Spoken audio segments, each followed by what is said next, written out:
My parents left a wrapped gift on the doorstep of my mansion with one warning: don't make a scene. Then they drove away. I opened the gift and nearly collapsed to my knees. Trembling, I immediately dialed 911. Minutes later, my husband walked into the house, saw two police officers standing in the living room, and turned pale. He said, "Please do not tell me they really did it." My name is Naomi, 35 years old, and somehow still healing from wounds my family inflicted. As a successful software developer and venture capitalist, I escaped their toxicity, but maintained occasional contact. Last Sunday, they invited me to an upscale brunch to catch up. Between mimosas and avocado toast, my mother leaned forward smirking. "You know, Naomi, you are lucky we even include you. Pity goes a long way." I simply sipped my coffee and smiled. That night, I logged in, disabled every family credit account, and emailed my lawyer about selling the cabin. Before I continue this story, let me know where you are watching from in the comments below. Hit like and subscribe if you have ever had to stand up to family who underestimated your worth. Growing up in Fairfield, Connecticut meant privilege to outsiders. But inside our sprawling colonial home, emotional coldness permeated every corner. Our four-bedroom house with its manicured lawn and heated swimming pool was a fortress of expectations I could never quite meet. My childhood bedroom, painted pale blue, at my mother Jacqueline's insistence, despite my preference for green, became my sanctuary and prison. From elementary school through high school, I maintained straight A's, joined honor societies, and yet it was never enough. I refused to conform to their rigid, image-obsessed world. I chose to build my own empire in technology and real estate, rather than marry into a legacy family and play the role of a silent trophy wife. My independence was a constant source of friction, a glaring mark of defiance against their carefully curated social standing. The brunch last Sunday had been a masterclass in passive aggression. My mother Jacqueline sat at the head of the table at the country club, flanked by my sister Gabrielle and my father Winston. They spent an hour discussing Gabrielle's upcoming charity gala, pointedly ignoring my recent acquisition of a multi-million-dollar commercial property. When I finally tried to share my success, my mother delivered her biting remark about pity. I realized then that they were never going to respect me as an equal. They only viewed me as an open checkbook. I had been paying the maintenance fees on their vacation cabin and covering the balances on their platinum credit cards for years, hoping to buy the love I never received. That night, I severed the financial umbilical cord.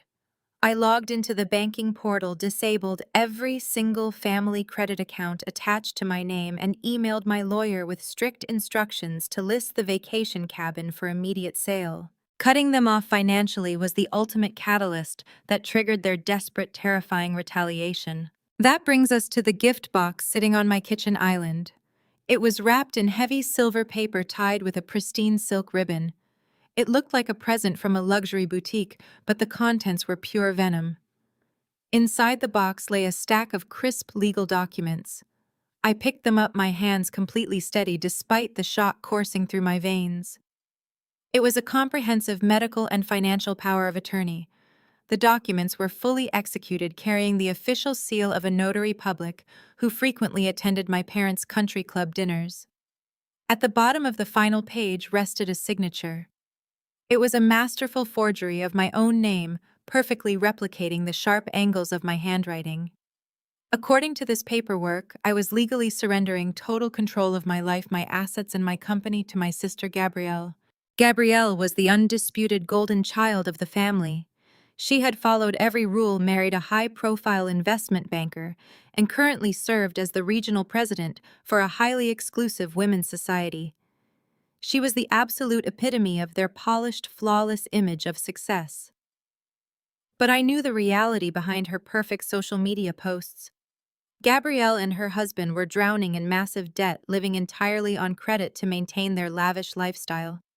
They desperately needed my self-made capital to prevent their financial house of cards from collapsing. Tucked beneath the forged legal documents was a small glass bottle of prenatal vitamins, the exact brand my husband Julian had been rigorously ensuring I took every morning for the past 6 months. The prenatal vitamins had been a symbol of our future. Julian and I had been trying to conceive for over a year. 6 months ago, he surprised me with a specialized imported brand of vitamins, claiming he had consulted with a top-tier nutritionist to give us the best possible chance at starting our family. Every morning he would kiss my forehead, hand me 2 capsules with a glass of fresh orange juice, and smile warmly. I had swallowed the pills willingly, blinded by love and the profound desire for a child. Over the past few months, I began experiencing strange symptoms: unexplained migraines, sudden bouts of dizziness, and terrifying moments of memory loss, where I would forget the names of my own employees. Julian was always there to comfort me gently, suggesting that the stress of running a venture capital firm was becoming too much for my mind to handle. He was systematically breaking down my cognitive function while playing the role of my savior. Alongside the bottle rested a handwritten note on my mother's heavy embossed stationery. "Your mind is failing, Naomi. The stress of your unnatural lifestyle has finally broken you. Go to the private clinic quietly. Do not embarrass the family name any further. We have taken the necessary steps to protect your assets. Sign the enclosed documents." Gabrielle is prepared to step in and lead. The sheer audacity of the betrayal hit me like a physical blow. They were not just trying to steal my company, they were trying to orchestrate my complete mental decline. I picked up my phone and dialed the local police department. 2 officers arrived within 15 minutes, their heavy boots stepping onto my imported hardwood floors. I had barely begun to show them the contents of the box when the heavy oak front door swung open. Julian walked into the foyer, his designer leather briefcase in hand, humming a cheerful tune. He stopped dead in his tracks when he saw the uniformed officers standing in our living room. The color drained from his perfectly groomed face. Julian recovered his composure with terrifying speed. He dropped his briefcase, smoothed the lapels of his custom Italian suit, and shifted effortlessly into his charismatic corporate persona. He offered the officers a warm, apologetic smile, playing the role of the devoted, exhausted husband. "Gentlemen, I appreciate your quick response to my wife's call, but this is a deeply private family medical issue," Julian said, his voice dropping into a low, reassuring register. "My wife has been under a tremendous amount of stress lately. She manages a massive investment portfolio, and frankly, she has been suffering from severe paranoia and delusions. We have a documented family history of mental instability. Just last week, she had a manic episode where she randomly canceled our family credit cards and threatened to sell our vacation property out of sheer paranoia. I am her designated medical proxy. There is no need for police intervention. I will take her to the hospital myself right now to get her the psychiatric help she desperately needs." I stood perfectly still. I did not raise my voice. I did not shed a single tear. I knew that the moment I displayed any strong emotion, I would play directly into the angry, unstable stereotype he was trying to sell to the authorities. Instead, I walked calmly to my console table, opened the top drawer, and pulled out a thick manila folder. I walked back and handed the folder directly to the taller police officer, completely ignoring my husband. "Inside that folder is a certified toxicology report from an independent private laboratory," I stated clearly. "I submitted those exact prenatal vitamins for testing yesterday morning. They do not contain folic acid or iron.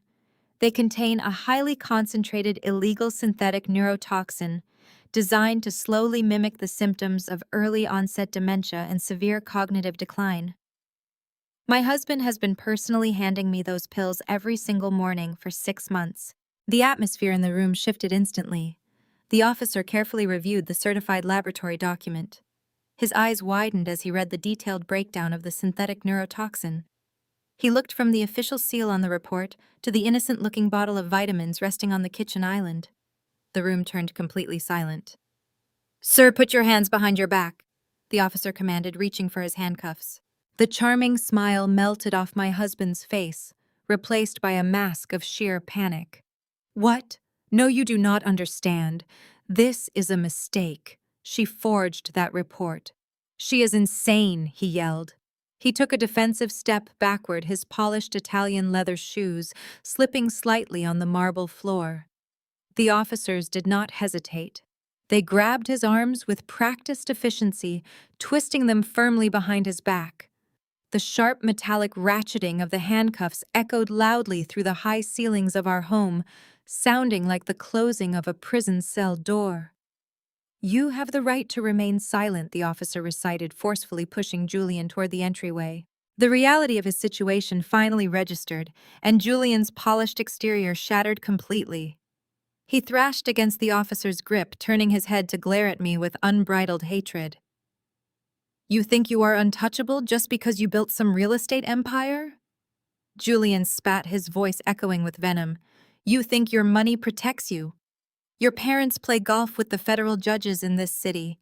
You embarrassed them when you refused to join their elite social circles. You humiliated them when you chose to play in the dirt with contractors instead of sitting on the charity boards where you belong. You are an arrogant witch, Naomi. We already won. Your parents filed the emergency injunction this morning. They have already frozen your accounts. You have absolutely nothing." Julian was dragged aggressively out the front door, his bitter curses fading as he was shoved into the back of a police cruiser. The heavy front door clicked shut, leaving me completely alone in the sudden echoing silence of my foyer. I did not panic. I pulled my phone from my pocket and immediately opened my primary banking application. I needed to transfer funds to pay the retainer fee for the most ruthless corporate litigator in the state. I typed in my password and pressed enter. The screen loaded for a fraction of a second before flashing a bright, glaring red banner across my display. I did not shed a single tear. Crying was a luxury afforded to women who had someone to catch them when they fell. I had no one, and I certainly did not have the time. I shoved my phone into my pocket, grabbed my keys, and walked straight out the front door of my home, leaving the echo of Julian being shoved into the police cruiser behind me. I climbed into my black Range Rover, the leather seats cold against my skin, and fired up the engine. The drive from my driveway to downtown Atlanta was a blur of highway lines and calculating thoughts. My parents, Winston and Jacqueline, had always been obsessed with control, but leveraging a forged medical power of attorney to completely freeze my financial existence was a new level of depravity. They were executing a hostile takeover of my life. I pulled up to the towering glass facade of Sterling Trust Bank, a private institution that catered exclusively to the elite. Valet parking attendants rushed forward, but I tossed the keys to the nearest one without breaking my stride. I marched through the revolving doors, my heels clicking sharply against the polished marble floor. The lobby was hush-smelling of old money and expensive cologne. A receptionist at the front desk, a young woman who usually greeted me with overwhelming deference, stood up quickly. She opened her mouth to ask for my appointment, but I walked right past her mahogany desk. I ignored the security guard who took a hesitant step forward. I knew exactly where I was going. I approached the heavy double doors at the end of the executive corridor, grasped the brass handles and shoved them open with enough force to make them hit the walls. Carlton sat behind his massive desk, his fingers pausing over his keyboard. Carlton was an old family friend, a man who had attended every one of my parents' upscale summer barbecues and sat on the board of the same exclusive social clubs. He looked up, adjusting his wire-rimmed glasses, and his face instantly contorted into a mask of highly practiced condescending pity. He did not look surprised to see me. He looked like a man who had been briefed and was fully prepared to handle a hysterical woman. "Naomi," Carlton said, using his softest, most patronizing tone. He gestured toward the leather chair opposite him. "Please come in and sit down. Can I get you some water or perhaps some tea? You look incredibly tense." I remained standing, crossing my arms over my chest. "I do not want tea, Carlton. I want you to explain why my primary commercial accounts, my personal checking, and my venture capital holding funds are currently flashing a psychiatric freeze code on my mobile access. Lift the hold immediately." Carlton sighed deeply, shaking his head with a theatrical display of sorrow. He laced his fingers together and rested them on his immaculate desk, a custom piece of mahogany that probably cost more than his annual salary. I am afraid I cannot do that, Naomi. This is exactly why your family took these necessary precautions. You are barging into a private financial institution demanding access to funds while clearly experiencing a severe emotional crisis. Your father warned me this morning that you might attempt something rash. My father warned you. I repeated, my voice dropping to a dangerous whisper. Yes, Carlton said, his tone dripping with fake empathy. Winston called me personally just after sunrise. He and the fraternity brothers are very concerned about your well-being. He told me you are having another one of your rebellious episodes. He said the immense pressure of your work has finally caused a fracture in your mental state, and that you have become a danger to yourself and your assets. I stared at him, letting the sheer absurdity of his words hang in the air. A rebellious episode. That was the exact phrase they had used 14 years ago. You mean like the rebellious episode I had when I was 20 years old? I asked, stepping closer to his desk. You mean when I dropped out of Howard University because I refused to study corporate law just to become another shiny trophy for my parents to parade around at their exclusive galas? You mean when I decided that building actual tangible wealth was far more important than pledging a sorority and finding a suitable husband from a respectable family just to maintain an illusion of excellence? Carlton offered a tight, uncomfortable smile. Naomi, be reasonable. You threw away a prestigious education to start what your father accurately described as a glorified house-flipping business. You chose to work with drywall and concrete instead of honoring the legacy your family prepared for you. Your parents watched you struggle in the dirt, and they simply do not want to see you destroy the massive wealth you have somehow managed to accumulate since then. We are just protecting the family generational wealth until your sister Gabrielle is legally positioned to take over your accounts and manage them properly. The sheer delusion of his statement was almost breathtaking. Generational wealth. I laughed coldly, the sound entirely devoid of humor. Carlton, you manage my father's accounts. You know exactly what his financial profile looks like. My father has not made a single successful investment since 1998. The only generational wealth in my family is the massive debt he inherited and continuously multiplied. Carlton flushed slightly, his professional facade cracking for a fraction of a second. That is highly confidential client information, Naomi, and it is entirely irrelevant to your current medical situation. Your sister Gabrielle is the president of her local chapter, a respected community leader, and a woman who understands the delicate nuances of wealth management. She is perfectly equipped to step in as your financial proxy while you receive the psychiatric help you so desperately need. I leaned over his desk, planting both my hands flat on the polished wood, forcing Carlton to look directly into my eyes. I am not having a psychiatric breakdown, Carlton. My husband Julian has been systematically poisoning my morning vitamins with a synthetic neurotoxin for 6 months to mimic cognitive decline. He was arrested 20 minutes ago for attempted murder and federal tampering. The medical power of attorney you have on file is a complete forgery. If you do not lift this freeze immediately, I will personally ensure that Sterling Trust Bank is named as a co-conspirator in a massive federal fraud investigation. Carlton blinked, his eyes widening briefly before his patronizing smile returned. He leaned back in his leather chair, looking entirely unbothered by my threat. He reached into his top drawer and pulled out a single sheet of paper, sliding it across the desk toward me. That is quite a wild story, Naomi, Carlton said smoothly. A husband poisoning his successful wife, forged documents, federal investigations. It sounds exactly like the kind of paranoid delusion your father warned us you would fabricate to justify your erratic behavior. But even if I wanted to believe you, my hands are completely tied. You see, your parents did not execute the freeze order on your commercial accounts. I looked down at the document resting on the desk. It was an authorization form for an immediate asset freeze, completely bypassing the standard 30-day review protocol. I scanned the signatures at the bottom of the page, expecting to see my mother's cursive or my father's heavy print. Instead, I saw a signature that made my blood run absolutely ice cold.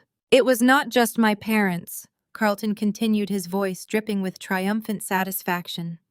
The emergency freeze on your commercial holding funds and your offshore shell companies was formally authorized by your registered international portfolio manager. I stared at the signature of Darius Gabriel's husband. Darius was a high-profile investment banker who had spent years cultivating a reputation as a financial genius within Atlanta's upper-middle-class circles. 4 years ago, when I began acquiring highly lucrative commercial real estate properties through anonymous shell companies to protect my identity, my family pressured me relentlessly to hire Darius. They claimed it was a matter of family loyalty and keeping the money within our community.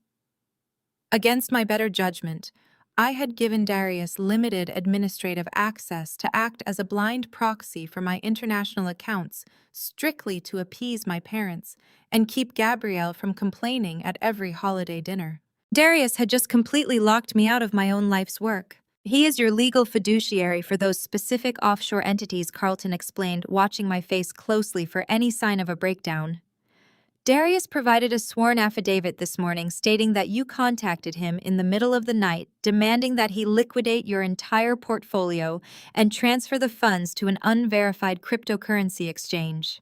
He stated that you were speaking incoherently and making severe threats. Given your husband's concurrent filing of the medical power of attorney, Darius exercised his fiduciary duty to freeze the assets to prevent you from bankrupting yourself during a severe psychotic break. They had orchestrated a perfect synchronized attack. Julian poisoned me and provided the forged medical documents. My parents provided the social cover and the narrative of my rebellious, unstable history. And Darius used his legitimate financial access to execute the final blow, sealing the vault from the inside.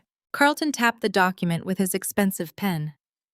So you see, Naomi, even if Julian is currently sitting in a police precinct answering questions about whatever paranoid delusion you have reported him, for Darius holds the keys to the kingdom.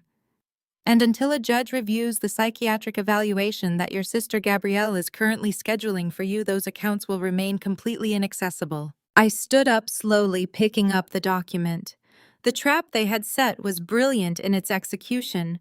They had weaponized my own wealth, my family history, and the very societal expectations I had rejected, using them to paint a picture of a broken, unstable woman who needed to be saved from herself.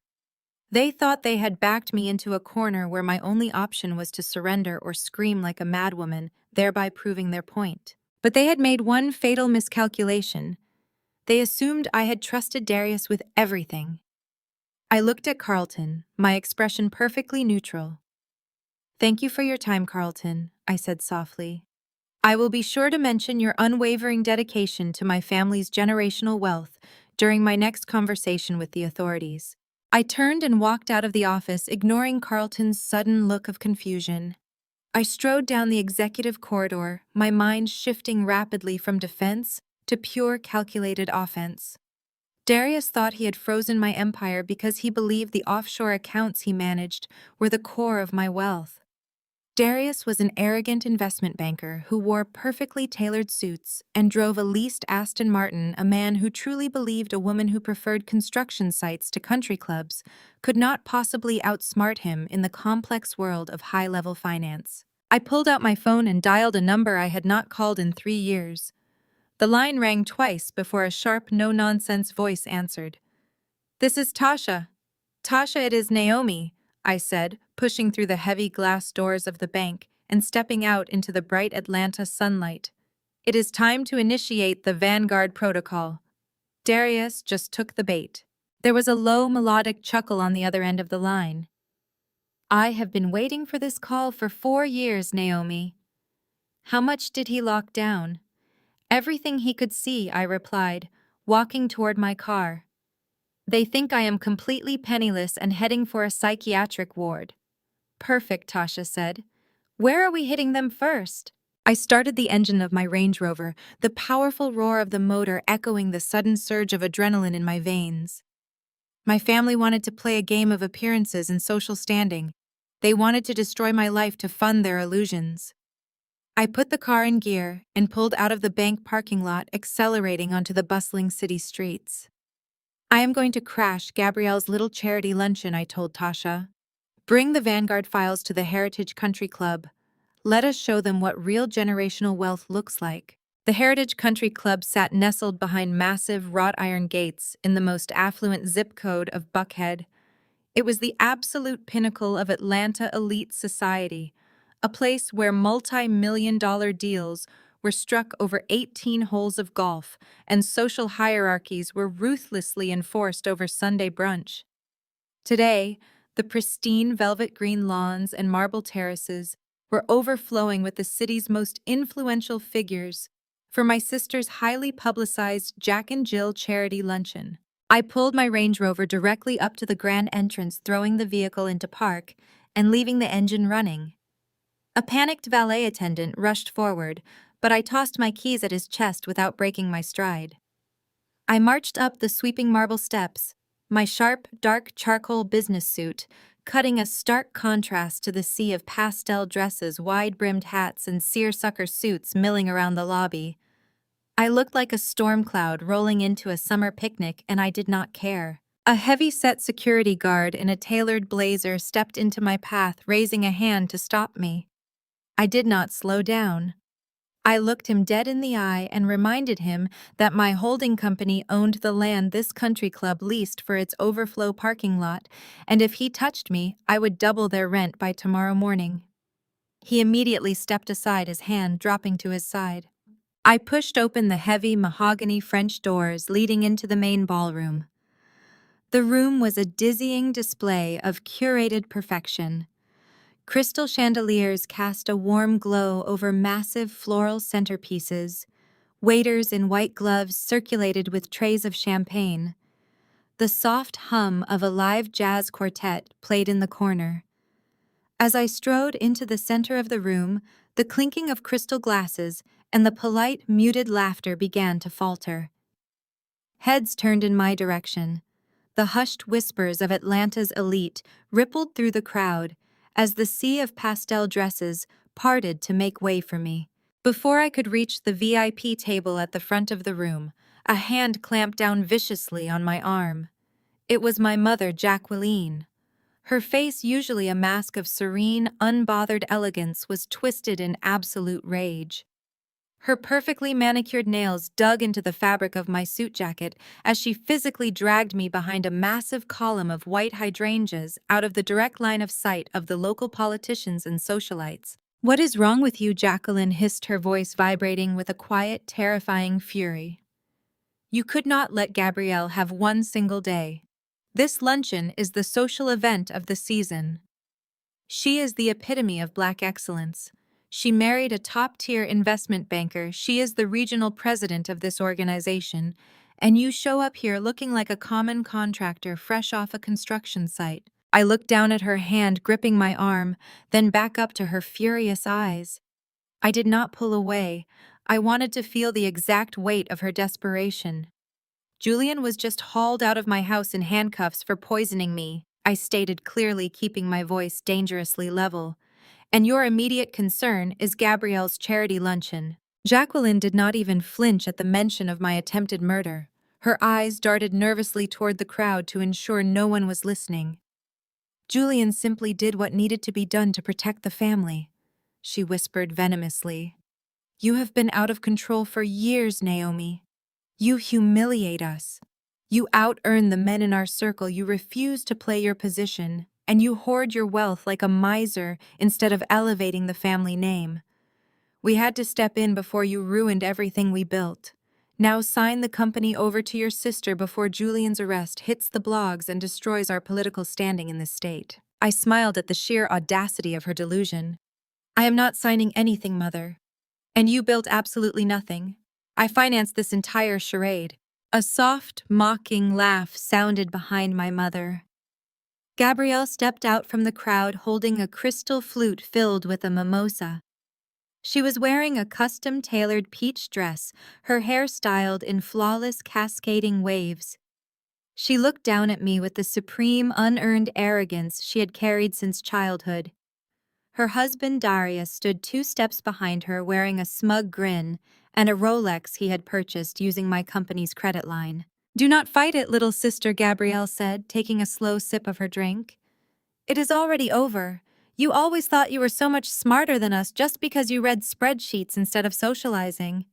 But you missed the bigger picture. Darius already utilized his fiduciary access.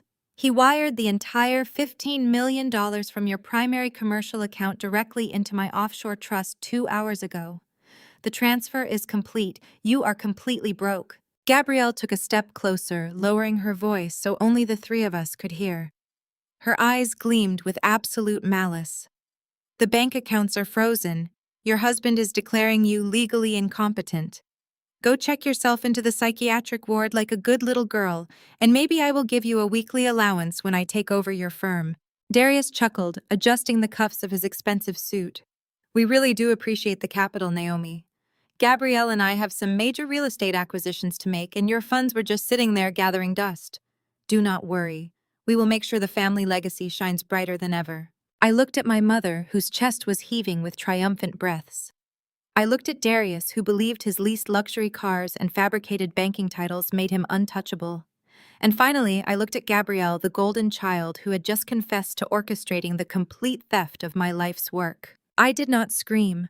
I did not throw my hands in the air or give them the angry, unhinged reaction they so desperately needed to justify their forged medical documents. I calmly lifted my left arm, pushing back the cuff of my dark suit jacket, and checked the face of my diamond-encrusted Cartier watch. 10 seconds, I announced, my voice echoing clearly over the soft jazz music. Gabrielle frowned, her perfectly arched eyebrows pulling together in confusion. What are you talking about? I kept my eyes locked on the sweeping second hand of my watch. 9, 8, 7. Jacqueline grabbed my arm again, her grip tightening painfully. Stop this nonsense right now, Naomi. You are embarrassing us. People are staring. 6, 5, 4. Darius shifted uncomfortably on his feet, glancing toward the main entrance of the ballroom. Is she actually having a mental break right now? He muttered to Gabrielle. I told Julian those pills were going to fry her brain completely. 3, 2, 1. Right on cue, the heavy mahogany doors of the ballroom swung open with a massive echoing thud. The jazz quartet stopped playing mid-note. The entire room fell into absolute stunned silence. Standing in the doorway was Tasha, my forensic accountant. Tasha was a ruthless, brilliant black woman who had survived the vicious corporate trenches of Wall Street before I poached her for my own firm. She walked into the Heritage Country Club, wearing a tailored crimson pantsuit, holding a thick steel-reinforced briefcase. She did not look at the floral arrangements. She did not acknowledge the gasps of the elite socialites. She bypassed the entire crowd and walked in a perfectly straight line directly toward me, her heels striking the marble floor like a ticking metronome. Jacqueline's jaw dropped as Tasha completely ignored her presence and stopped right next to me, resting the heavy briefcase on a nearby cocktail table. Tasha did not miss a beat. The Vanguard protocol is fully executed, Naomi, she said, her voice carrying loudly enough for the surrounding tables to hear every single word. The bait was taken, the digital trap snapped shut exactly 3 minutes ago. I turned my attention back to Gabrielle and Darius. The smug confidence had instantly evaporated from Darius's face, replaced by a twitching, nervous confusion. You see, Gabby? I said, raising my voice so the local politicians and the society presidents in the room could hear me perfectly. Unlike you, I do not rely on a man's fabricated title to secure my net worth. I knew Julian and Darius were conspiring behind my back for months. I noticed the discrepancies in the offshore tax filings last quarter. I knew you two were drowning in debt and needed a massive cash injection to save your house from foreclosure, so I set a trap. Darius took a step backward, his face turning an unnatural shade of gray. What trap? He stammered, looking from me to Tasha. I checked the routing numbers myself. I transferred the $15 million from your primary commercial real estate fund. The money is secured in our trust. Tasha unlatched the steel briefcase with a sharp click. She pulled out a thick stack of banking documents stamped with the seal of the Federal Reserve and handed them directly to Darius. No, Darius, Tasha said, her voice dripping with lethal professional satisfaction. You thought you were draining Naomi's commercial real estate fund. But Naomi restructured her holding companies 3 weeks ago. She legally reassigned the routing numbers on her internal banking portal. That account you just forcibly drained using your administrative credentials was not her private money. I took a step forward, closing the distance between me and my sister's husband. Darius looked down at the documents in his shaking hands. The color completely drained from his face as his eyes scanned the bold black lettering at the top of the page. You just illegally wire transferred $15 million from the Atlanta Teachers Pension Fund. I announced, my words ringing through the dead silent ballroom like gunshots. It is a state-owned government account that my venture capital firm was recently contracted to manage and protect. Gabrielle dropped her crystal flute. It shattered against the marble floor, spraying champagne and orange juice across her custom peach dress. Stealing from my personal accounts was a civil litigation issue. Darius first continued, watching his knees begin to physically buckle under the weight of his actions. But embezzling $15 million of state pension money from an active government account using unauthorized banking credentials, that is a Class A federal felony, and you just wired the stolen government funds directly into an offshore account registered in your wife's name. Darius dropped the papers. They fluttered to the ground, scattering across the wet marble. He grabbed his chest, his breathing becoming shallow and erratic. He looked at Gabrielle, who was staring at me with wide, horrified eyes, her perfectly curated world collapsing in real time. My mother, Jacqueline, pressed her hands against her mouth, utterly speechless, as the illusion of her family's flawless reputation was publicly incinerated in front of every single person she had ever tried to impress. Right on cue, the faint, high-pitched wail of sirens pierced the quiet afternoon air. The sound grew louder, multiplying and echoing off the pristine buildings of the Buckhead Country Club. Red and blue lights began flashing through the massive floor-to-ceiling windows of the ballroom, casting chaotic shadows across the terrified faces of the guests. "Federal agents do not respond to domestic disputes," I whispered to my sister, stepping over the shattered glass of her mimosa. "But they move exceptionally fast when you steal from the government." Darius stared at me, his mouth opening and closing like a suffocating fish. The pristine marble floor beneath his custom Italian loafers seemed to tilt, and he staggered backward, his shoulders slamming hard against a white floral column. He grabbed his chest, his breathing loud and jagged. The smug, untouchable aura of the elite investment banker vanished entirely, replaced by the sheer, unadulterated terror of a man who suddenly realized he was standing on a trapdoor. Gabrielle shrieked, batting away the spilled champagne from her custom peach dress. She pointed a manicured finger at Tasha, her face flushed with frantic indignation. "Who do you think you are barging in here?" Gabrielle demanded, her voice shrill enough to silence the surrounding tables. "This is a private club. Security. Get this woman out of here right now. She is lying. My husband is a senior vice president at a global firm. He does not make clerical errors." Tasha did not even blink. She calmly reached into the steel briefcase and pulled out a high-resolution time-stamped printout of the digital transfer log. She held it up so the surrounding socialites, many of whom were now openly recording the spectacle on their smartphones, could see the glaring official seal of the state of Georgia. "This is not a clerical error," Gabrielle Tasha said, her voice clinical and devastatingly loud. "This is a digital fingerprint." Darius logged in at 11:14 a.m. using a secure IP address traced directly to his private downtown office. He bypassed 3 separate, highly visible warning screens that explicitly identified the funds as protected government assets.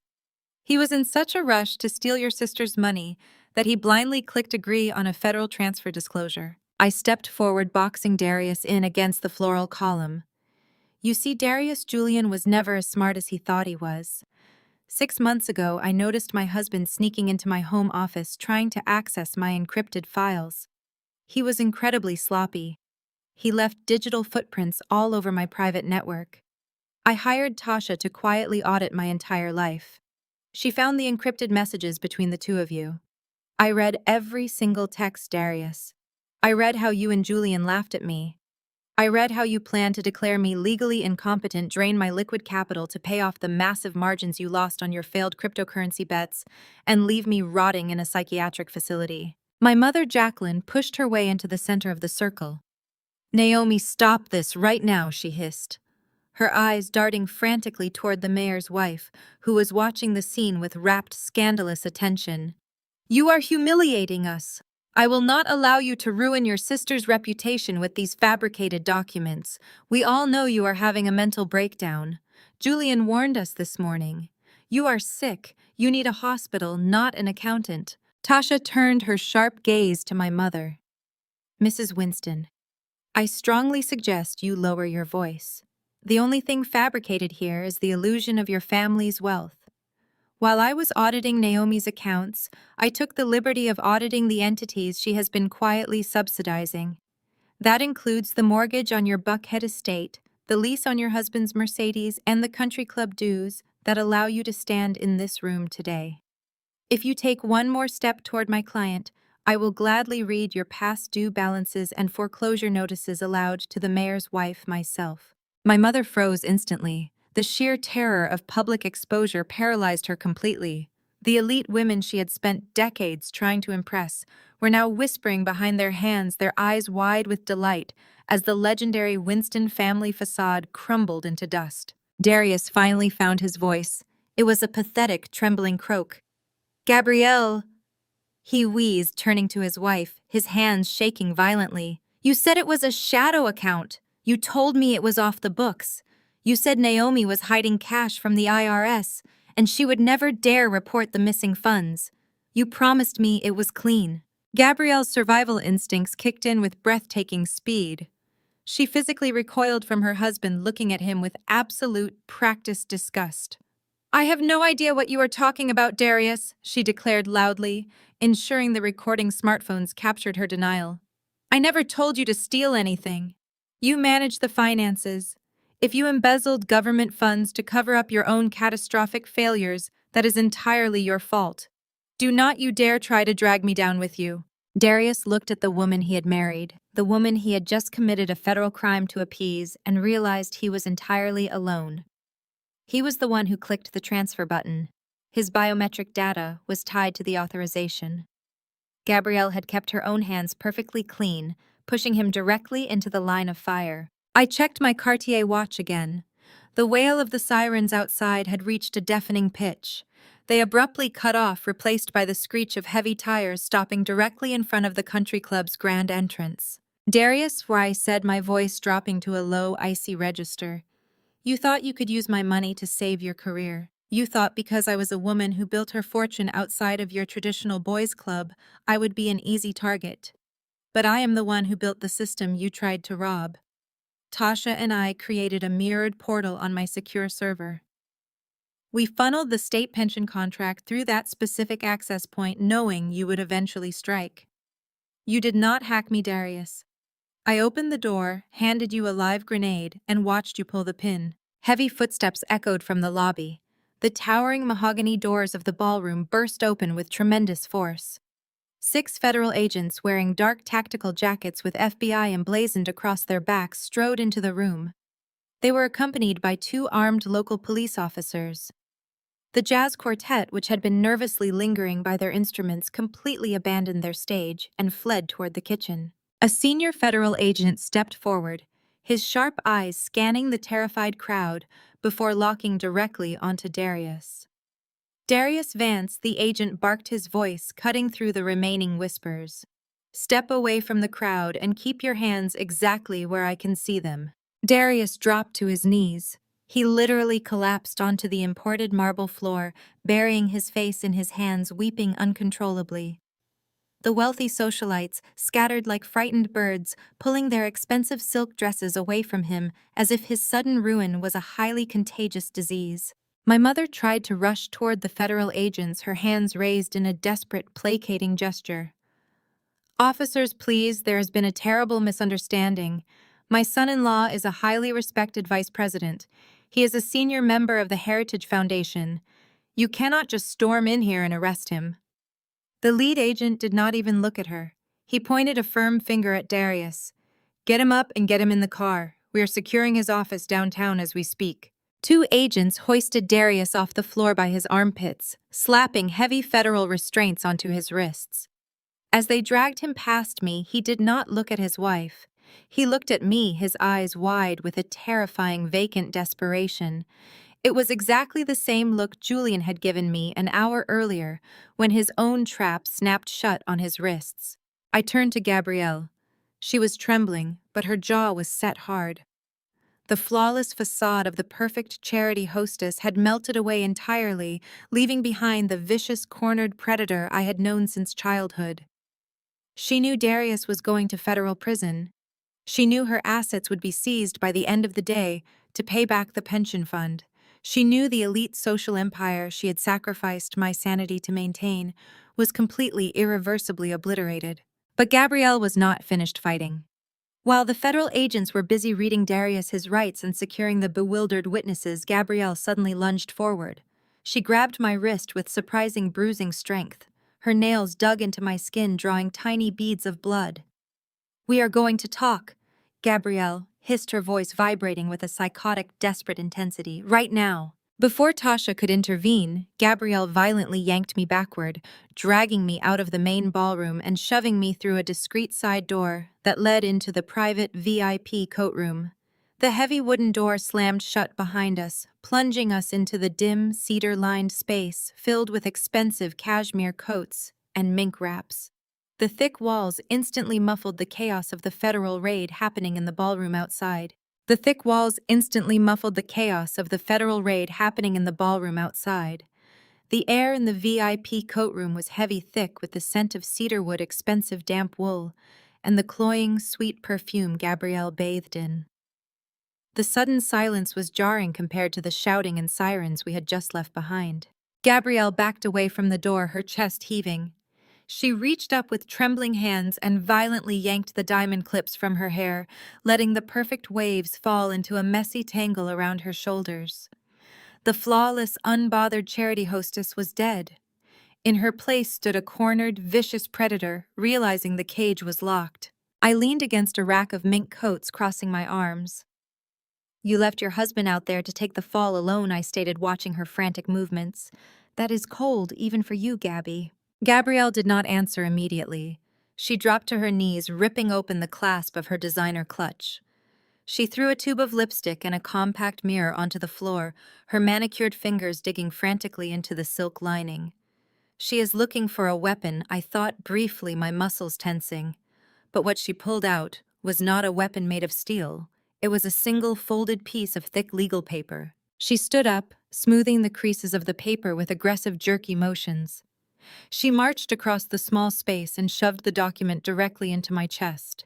"Read it," she commanded, her voice ragged and breathless. I unfolded the paper slowly, keeping my eyes on her before looking down at the text. It was a 5150 involuntary psychiatric hold authorization. It was completely filled out, citing severe paranoid delusions, violent tendencies, and an immediate threat to self and others. At the bottom of the page, it bore the signature of a high-profile Atlanta psychiatrist who frequently attended my mother's dinner parties, along with the signature of my husband Julian, acting as my medical proxy. It was pre-signed, pre-dated, and ready to be executed today. "You think you are walking out of here?" The victor, Gabrielle hissed, stepping so close I could feel the heat radiating from her skin. "You think because Darius is in handcuffs you have won. You have not won anything. There is a private ambulance parked right now at the service entrance of this country club. The paramedics are on my payroll." I looked from the forged document back to her face. "You are delusional, Gabrielle. Half the FBI field office is standing in the ballroom. You cannot quietly drag me out of here." "I do not plan on doing it quietly." She shot back, a terrifying, frantic smile stretching across her face. "The local news vans are already pulling up to the front gates. I will have those paramedics strap you to a gurney and wheel you right through the main lobby. I will tell the press, the politicians, and every single investor in this city that the pressure of your business finally broke your mind. I will show them this document. You will be locked in a secure psychiatric facility by sundown, completely stripped of your legal and financial rights." I let the piece of paper flutter from my fingers to the floor. It landed next to her discarded lipstick. "You are bluffing," I said smoothly. "You execute this hold and it changes nothing about Darius. He still stole federal funds. You still lose your house, your reputation, and your freedom." Gabrielle grabbed the lapels of my suit jacket, her perfectly manicured nails digging into the dark fabric. "Then you are going to march back out there," she spat, her voice trembling with absolute desperation. "You are going to walk right up to that lead federal agent and you are going to tell him that your accountant made a mistake. You are going to look him in the eye and say it was a clerical error, a massive banking glitch on your end, and that Darius had authorization to move those funds." I stared at her in sheer disbelief. The absolute arrogance required to demand I commit perjury to save the man who just tried to bankrupt me was staggering. "You want me to lie to the federal government to save your husband? You owe me this money, Naomi." Gabrielle screamed, the sound tearing from her throat with a feral intensity. She shook my lapels violently, abandoning any pretense of control. "I have always been better than you. Always. I played the game perfectly. I wore the pearls. I smiled for the cameras. I pledged the right sorority. I married the right man. I gave our mother and father the flawless, perfect image they demanded. I carried the weight of this family's social standing on my back for 30 years." She shoved me backward against the coats, her eyes wild, her breath coming in ragged gasps. "And what did you do? You embarrassed us. You refused to conform. You became a rogue capitalist digging in the dirt on construction sites, acting like you were above our society. You humiliated me every single time you out-earned the men in our circle. You made my husband look like a failure. Darius only took that money because your existence made him feel small. You owe me that $15 million to cover his debts, because I am the one who kept this family respectable while you dragged us through the mud." I calmly reached up and peeled her hands off my jacket, breaking her grip with a sharp twist of my wrists. "I owe you nothing," I said, my voice dropping to a glacial whisper. "You played a rigged game, Gabby, and you lost. You sold your soul for country club memberships and offshore accounts. Darius is going to a federal penitentiary, and you are going to spend the next decade fighting off state auditors. You have no leverage. You have a fake psychiatric hold and an ambulance you cannot use. It is over. Surrender." Gabrielle stared at me, her chest heaving. The frantic, unhinged energy suddenly drained from her body, replaced by a cold, calculating stillness that was infinitely more terrifying. She slowly reached down, picked up the forged document, and placed it back in her clutch. Then she looked up at me, her eyes gleaming with absolute distilled malice. "You think trapping Darius hurts me?" she asked, her voice eerily calm, stripping away the panic she had shown moments before. "You think I actually care what happens to that pathetic man? He was a means to an end. But you, Naomi, you have a blind spot. You think because you protect your bank accounts and your servers, you are untouchable. You think your wealth is your only asset." She took a slow, deliberate step toward me. "Julian did not just give me your money today, Naomi. Julian and I have been communicating for a very long time. He knows exactly how much you despise us. But he also knows exactly what you value more than your real estate portfolio." A cold knot formed in the pit of my stomach. The air in the coat room suddenly felt too thin to breathe. I kept my face perfectly neutral, refusing to give her the satisfaction of seeing my growing dread. "What are you talking about?" I demanded. Gabrielle tilted her head, a wicked, triumphant smile curving her lips. "Julian gave me the password." I froze. The world around me seemed to stop entirely. The muffled sounds of the federal agents in the ballroom faded into absolute static. "Julian gave me the administrative rights and the security passcodes to the cryogenic facility in Buckhead," Gabrielle whispered, savoring every single syllable as she watched the realization hit me. The breath physically left my lungs. For 3 years behind the walls of my corporate success, I had fought a silent, agonizing battle. 3 grueling, devastating rounds of in vitro fertilization, hundreds of hormone injections that left me bruised and violently ill, countless early morning ultrasounds, the crushing, silent heartbreak of failed transfers that I had hidden from the world, projecting only strength, while my body felt like a failing vessel. Through sheer willpower and medical science, I had managed to secure 4 viable perfect embryos. 4 chances at the family I desperately wanted to build, a family that would be nothing like the toxic, treacherous bloodline I came from. They were safely stored, frozen in time, waiting for the day I was finally ready to bring them into the world. "Those frozen embryos you went through all that pain to create," Gabrielle said softly, stepping into my personal space until we were practically breathing the same air. "Julian signed full custodial rights over to me this morning. He used the same medical power of attorney he gave the bank." My hands curled into tight fists. My nails bit into my palms so hard I broke the skin. I wanted to kill her. I wanted to wrap my hands around her throat and squeeze until that smug, victorious light faded from her eyes. But I could not move. I was completely paralyzed by the sheer magnitude of her cruelty. Gabrielle reached out and gently, mockingly brushed a piece of lint off my shoulder. "I changed the security protocols on the facility's storage portal an hour ago," she said, her voice dripping with lethal sweetness. "I am the sole authorizing party now. So here is the new deal, little sister. You are going to walk out there right now and you are going to tell the federal agents that Darius had your full permission to move those pension funds. You are going to take the fall for the embezzlement.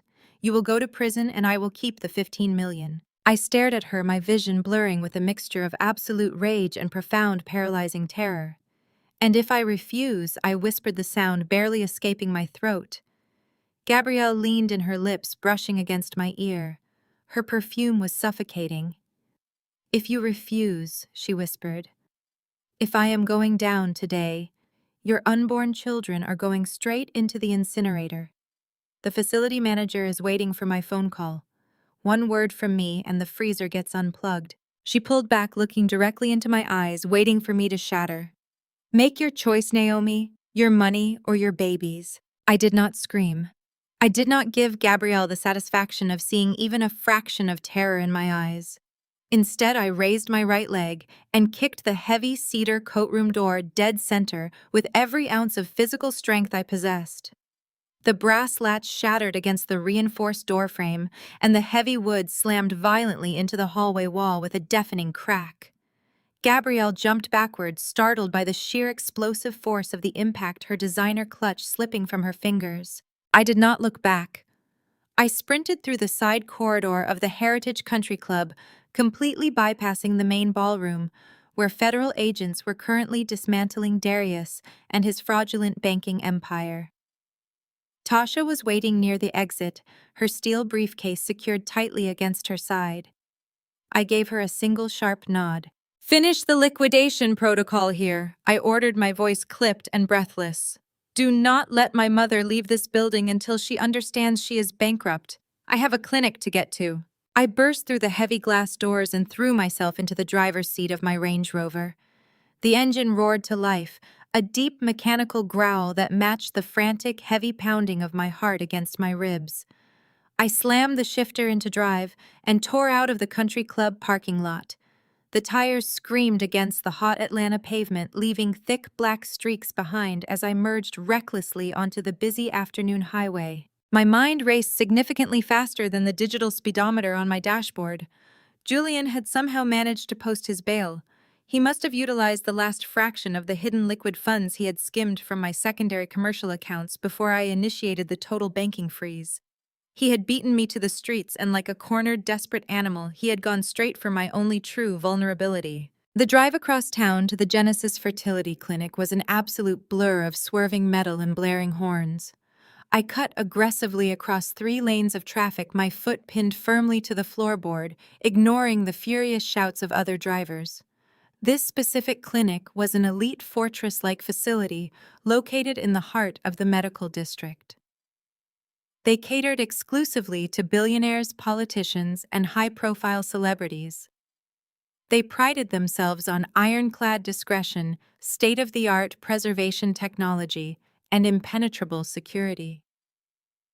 But Julian had my forged medical power of attorney, and Gabrielle had just explicitly confessed to altering the digital storage protocols using my stolen credentials. They truly believed they held the absolute keys to my kingdom. I pulled my heavy vehicle violently onto the manicured circular driveway of the clinic, throwing it into park before the wheels had even fully stopped rolling.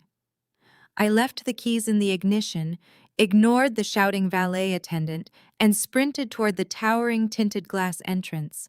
The main lobby of Genesis Fertility was purposefully designed to evoke overwhelming calm.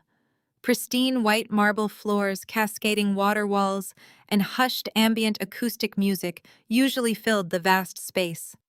Today, that carefully manufactured piece was completely shattered. Julian was standing at the front reception desk. He was no longer the charming, polished husband who attended upscale charity galas, smiling on my arm. His expensive tailored suit was deeply wrinkled. His silk tie was loosened and crooked, and his face was flushed with a frantic, deeply toxic energy. Gabrielle was standing right beside him. She had obviously driven her own sports car like a maniac to beat me here. They were both aggressively leaning over the counter, cornering the terrified receptionists. "I need the destruction protocol executed immediately." Julian was roaring violently, slapping his open palm against the polished stone counter. "I am her legal medical proxy.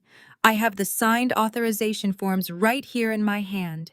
You will authorize the incinerator right now, or I will have my attorneys dismantle this entire facility by tomorrow morning." I strode directly into the center of the lobby, my hard-soled shoes clicking sharply and rhythmically against the marble floor.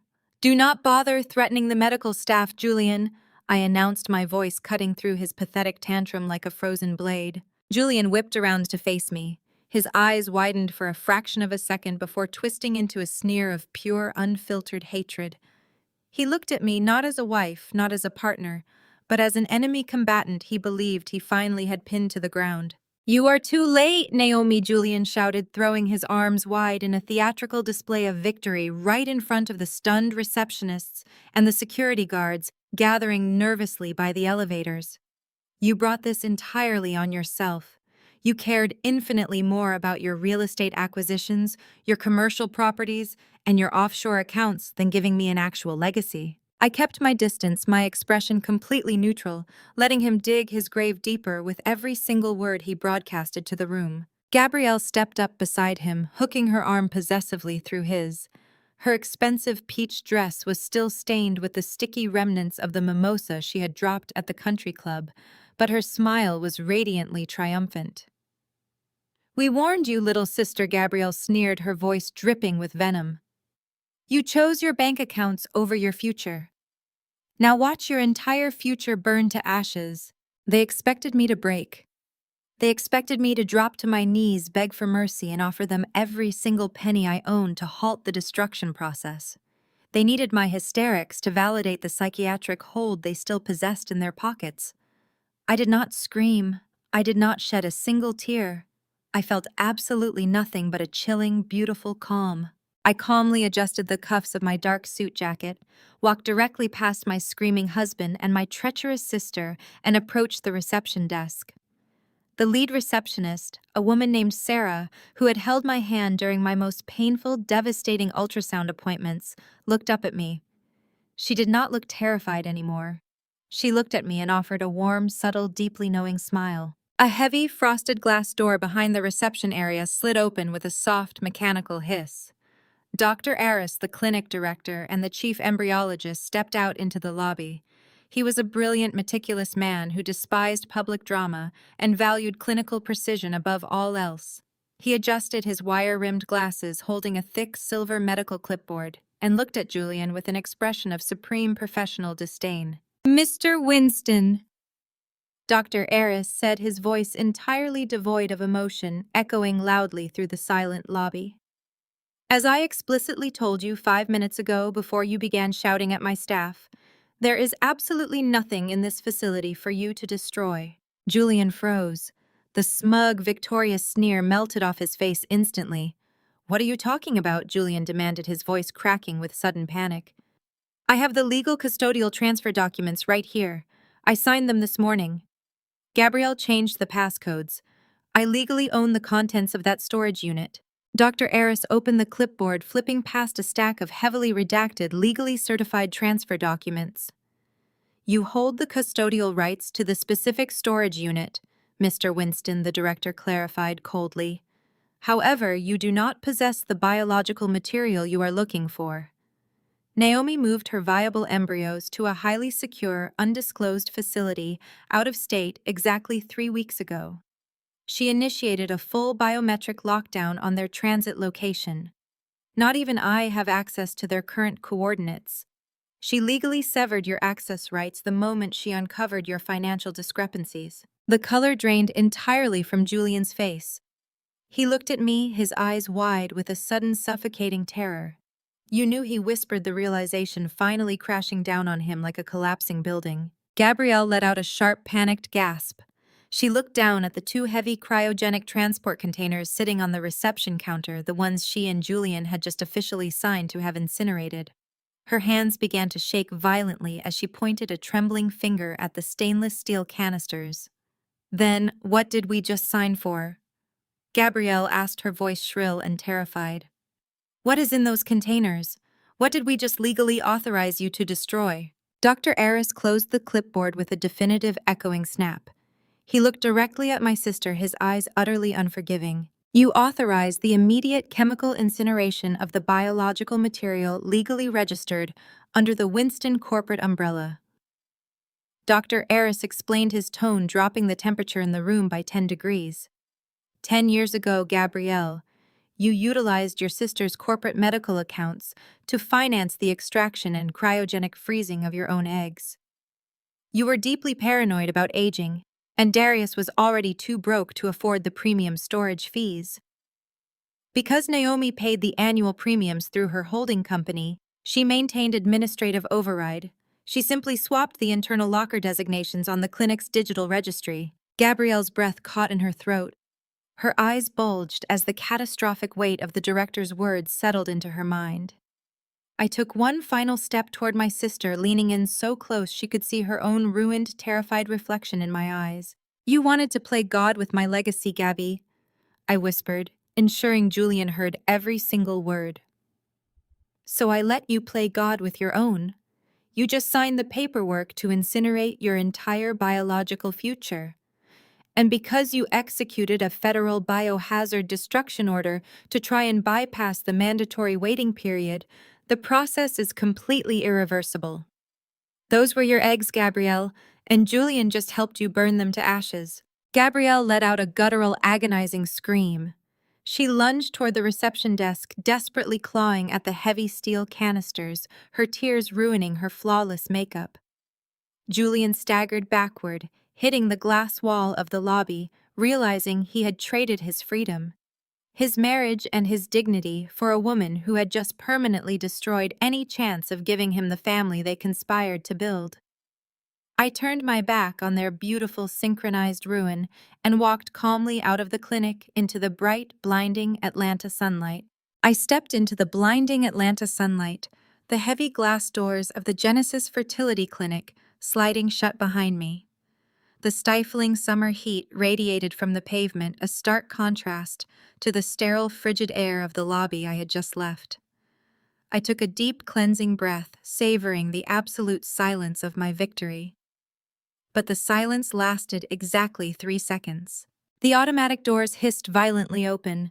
Julian charged out onto the concrete, his expensive leather shoes slipping slightly on the pristine walkway. His face was a horrific mask of unhinged desperation, flushed dark red and dripping with sweat. Gabrielle stumbled out right behind him, clutching her stomach, as if she had been physically gutted, her chest heaving with frantic, ragged breaths. Julian lunged forward, physically blocking my path to the Range Rover.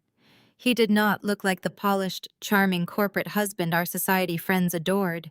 He looked like a cornered animal realizing the trap had completely closed. You cared more about your acquisitions and your properties than giving me a legacy. Julian shouted, his voice echoing across the quiet, manicured parking lot, entirely uncaring of the valet attendants watching us with wide eyes. You emasculated me every single day by out-earning me. You made sure I knew exactly who held the power in our marriage. You treated me like a poorly paid assistant. Gabby promised to carry my child if I helped her get your money. She actually respects me. She is twice the woman you are." I did not flinch. I did not scream. I did not offer him a single drop of the hysterical, broken emotion he was desperately trying to provoke. I simply looked at him, feeling a profound, absolute disgust. "You truly believe your own delusions, Julian?" I stated, my voice perfectly level and icy. "You honestly think your fragile, pathetic ego justifies federal embezzlement and forgery? You wanted a legacy, but you were entirely too weak to build one yourself. You wanted to play the powerful patriarch using my money, my influence, and my business infrastructure." Gabrielle pushed her way forward, her manicured hands trembling so violently her diamond rings rattled against each other. "You cannot do this!" she shrieked, her voice cracking into a pathetic, high-pitched wail. "You cannot let them incinerate my eggs!" "Naomi, please. You have to go back inside. You have to tell Dr. Aris to stop the protocol. You have the administrative override. You can reverse this." I tilted my head, studying the sheer, unadulterated panic radiating from my sister. The perfect, untouchable golden child of our family was literally begging on the hot asphalt, her carefully curated socialite facade completely obliterated. "Dr. Aris only told you half the truth inside that lobby, Gabby," I explained coldly, keeping my gaze locked on her terrified eyes. "He wanted to spare the clinic staff the burden of a full political scandal. He told you about your eggs to break your spirit. But that is not what you just signed a federal order to destroy."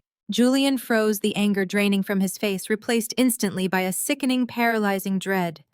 "What are you talking about?" he demanded, his voice dropping to a harsh whisper. "What else was in those storage tanks?" I took a slow, deliberate step toward them.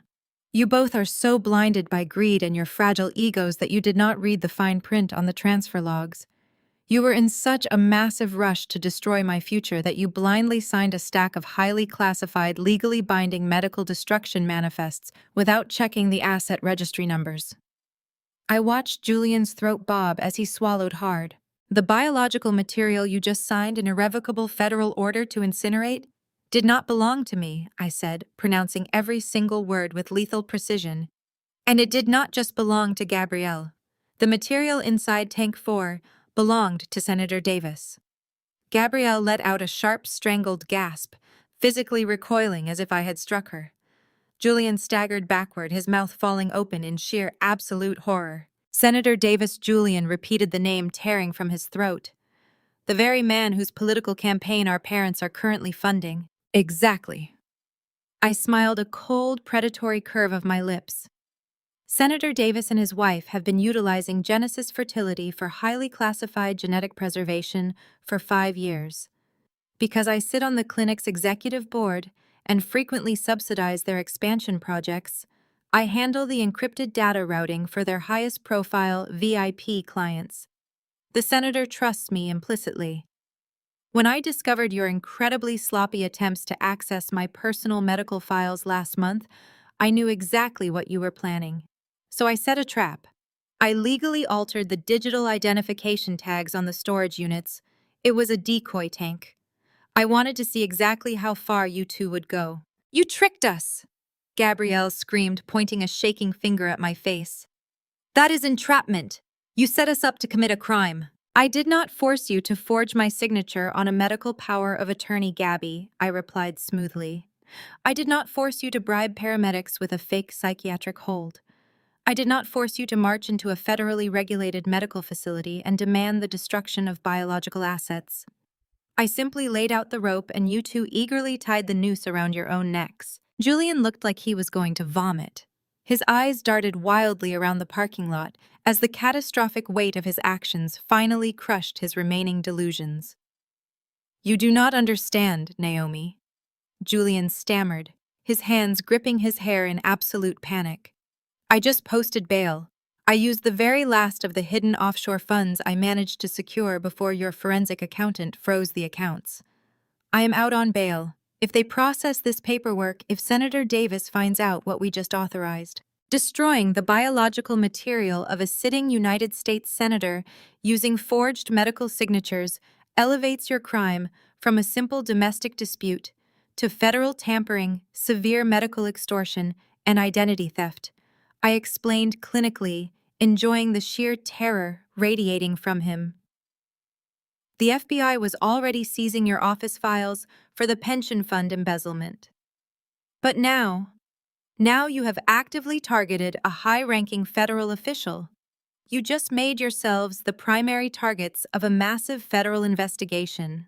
Gabrielle turned on Julian with breathtaking speed, her survival instincts overriding whatever twisted loyalty they shared. You told me the coast was clear, she shrieked, hitting his chest with her fists. You told me her medical proxy was absolute. You told me nobody would question the transfer documents if we moved quickly enough. You dragged me into this. Julian forcefully shoved her hands away, his face twisted in disgust. You provided the fake documents, Gabby. You are the one who hired the graphic designer to forge her signature. You pushed me into this because you were desperate to cover up Darius and his pathetic failures. Do not you dare try to pin this entirely on me. You signed the secondary authorization forms right next to my name. They were tearing each other apart on the pavement, a beautiful, vicious display of two predators turning on one another the moment the trap snapped shut.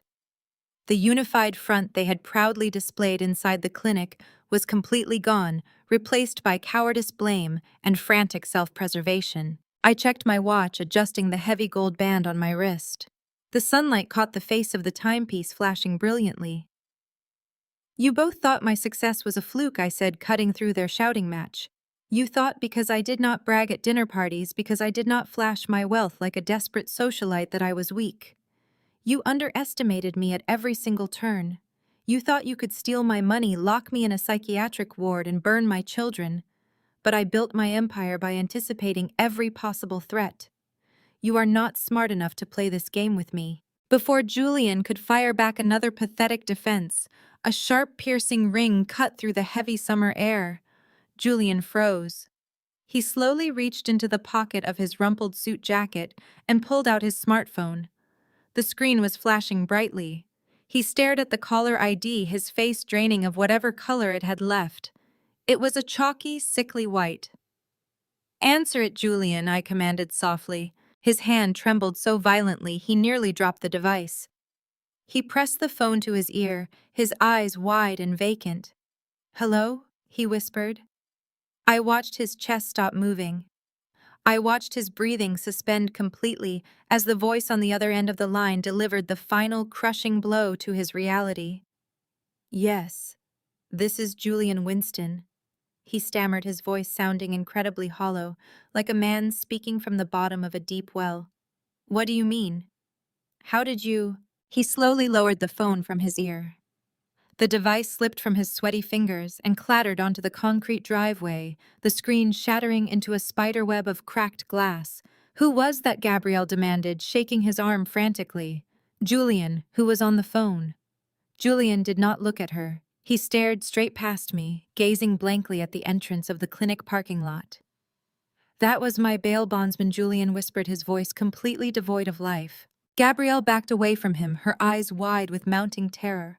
"What did he say?" she asked, her voice trembling. "He said my bail has been officially revoked." Julian answered, his knees visibly shaking. "He said the federal authorities flagged the offshore account I used to post the bond. They traced the wire transfer directly back to the stolen state pension funds." A deep, resonant siren wailed in the distance, growing louder with every passing second. The sound cut through the oppressive Atlanta heat, a mechanical scream that signaled the absolute end of their freedom. Julian finally looked at me, tears of sheer panic welling in his eyes. "He said the feds are outside," he whispered. I turned toward the entrance of the circular driveway. 3 unmarked black federal SUVs aggressively turned off the main road, their hidden red and blue lights flashing brilliantly against the tinted windshields. The heavy vehicles roared up the driveway, completely blocking the exit and sealing off the entire perimeter of the clinic. The doors of the SUVs swung open simultaneously, and highly armed federal agents in tactical gear stepped out onto the pavement. I looked back at my husband and my sister. They were frozen in place, utterly paralyzed by the sudden, overwhelming reality of their destruction. The trap had not just snapped shut, it had buried them alive. I walked casually to my Range Rover, opened the driver's side door, and climbed inside. I started the engine, the powerful hum vibrating beneath my hands. I rolled down the tinted window and looked at Gabrielle, who was openly weeping on the curb, and Julian, who was dropping slowly to his knees as the federal agents advanced with handcuffs drawn.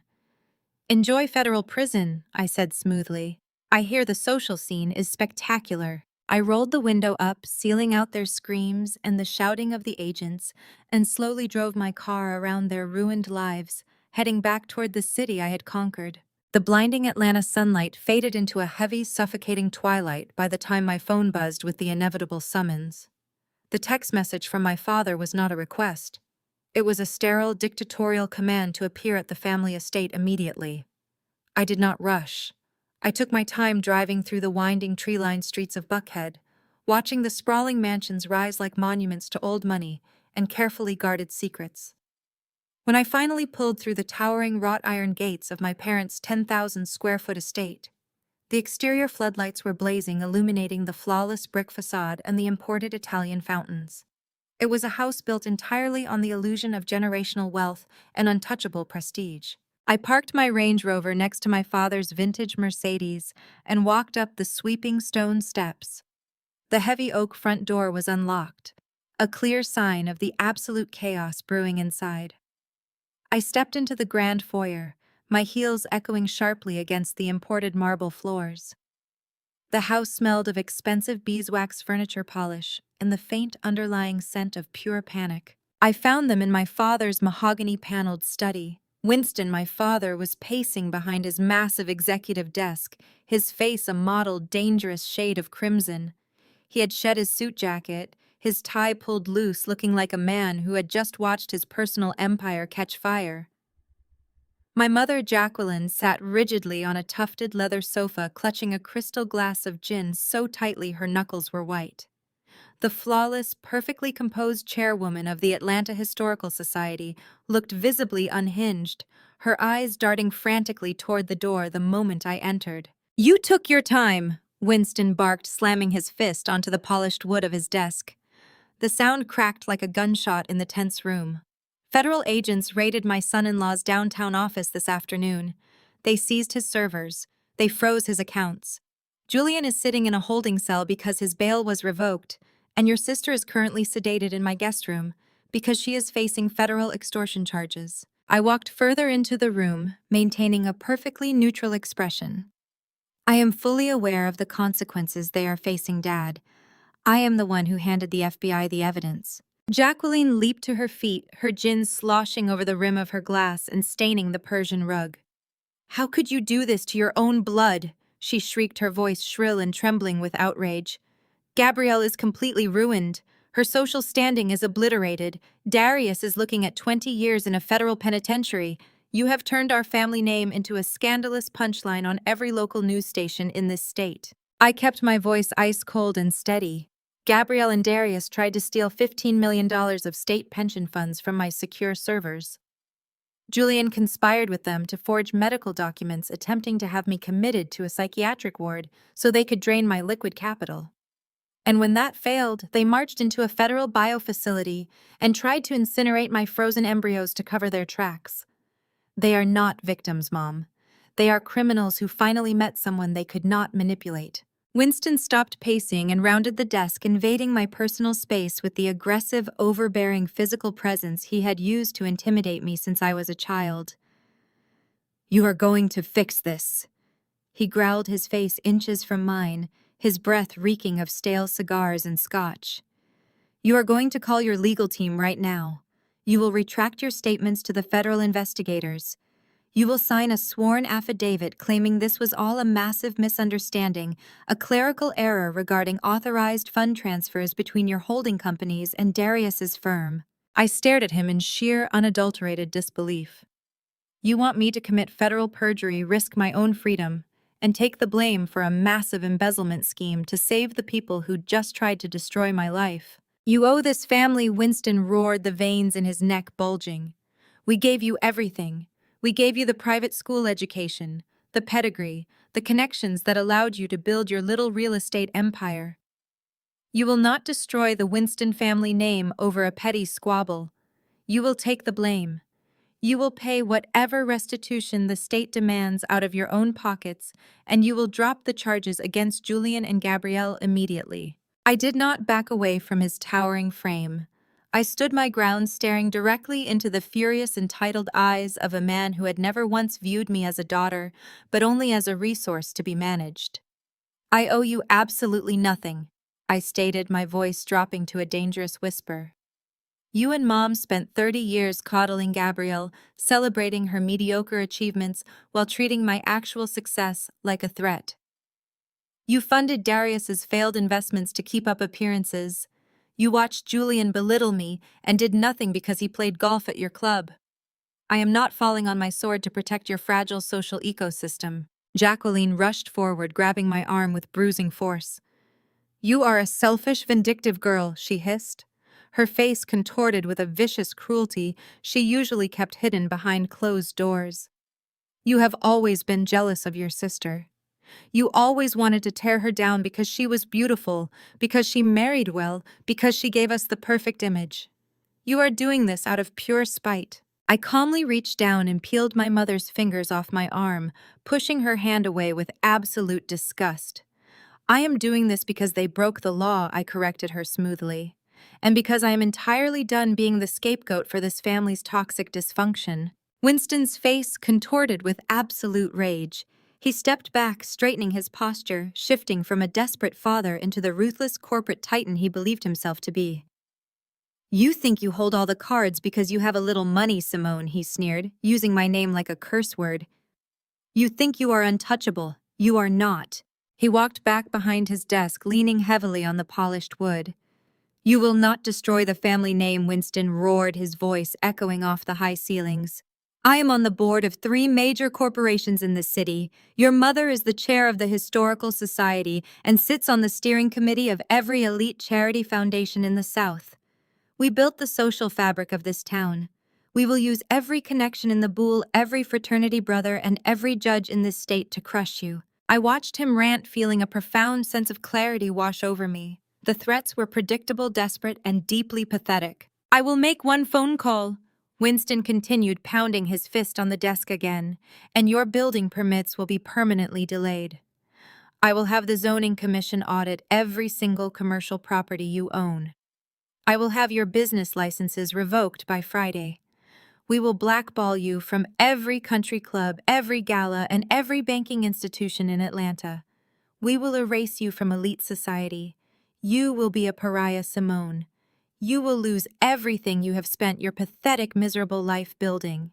The room fell dead silent, the echo of his threats hanging heavily in the cedar-scented air.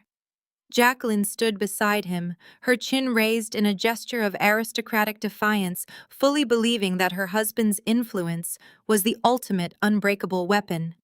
They looked at me with smug, predatory satisfaction, waiting for me to shatter, waiting for me to beg for their forgiveness and submit to their demands. I did not scream. I did not argue. I did not even defend my business. I calmly turned my back on them and walked slowly over to the antique mahogany bar situated in the corner of the study. I picked up a heavy crystal decanter, poured myself a neat measure of vintage bourbon, and took a slow, deliberate sip. The dark liquid burned pleasantly down my throat, a warm contrast to the freezing ice in my veins. I turned back to face my parents, holding the crystal glass in my left hand. With my right hand, I reached into the sleek leather tote bag slung over my shoulder.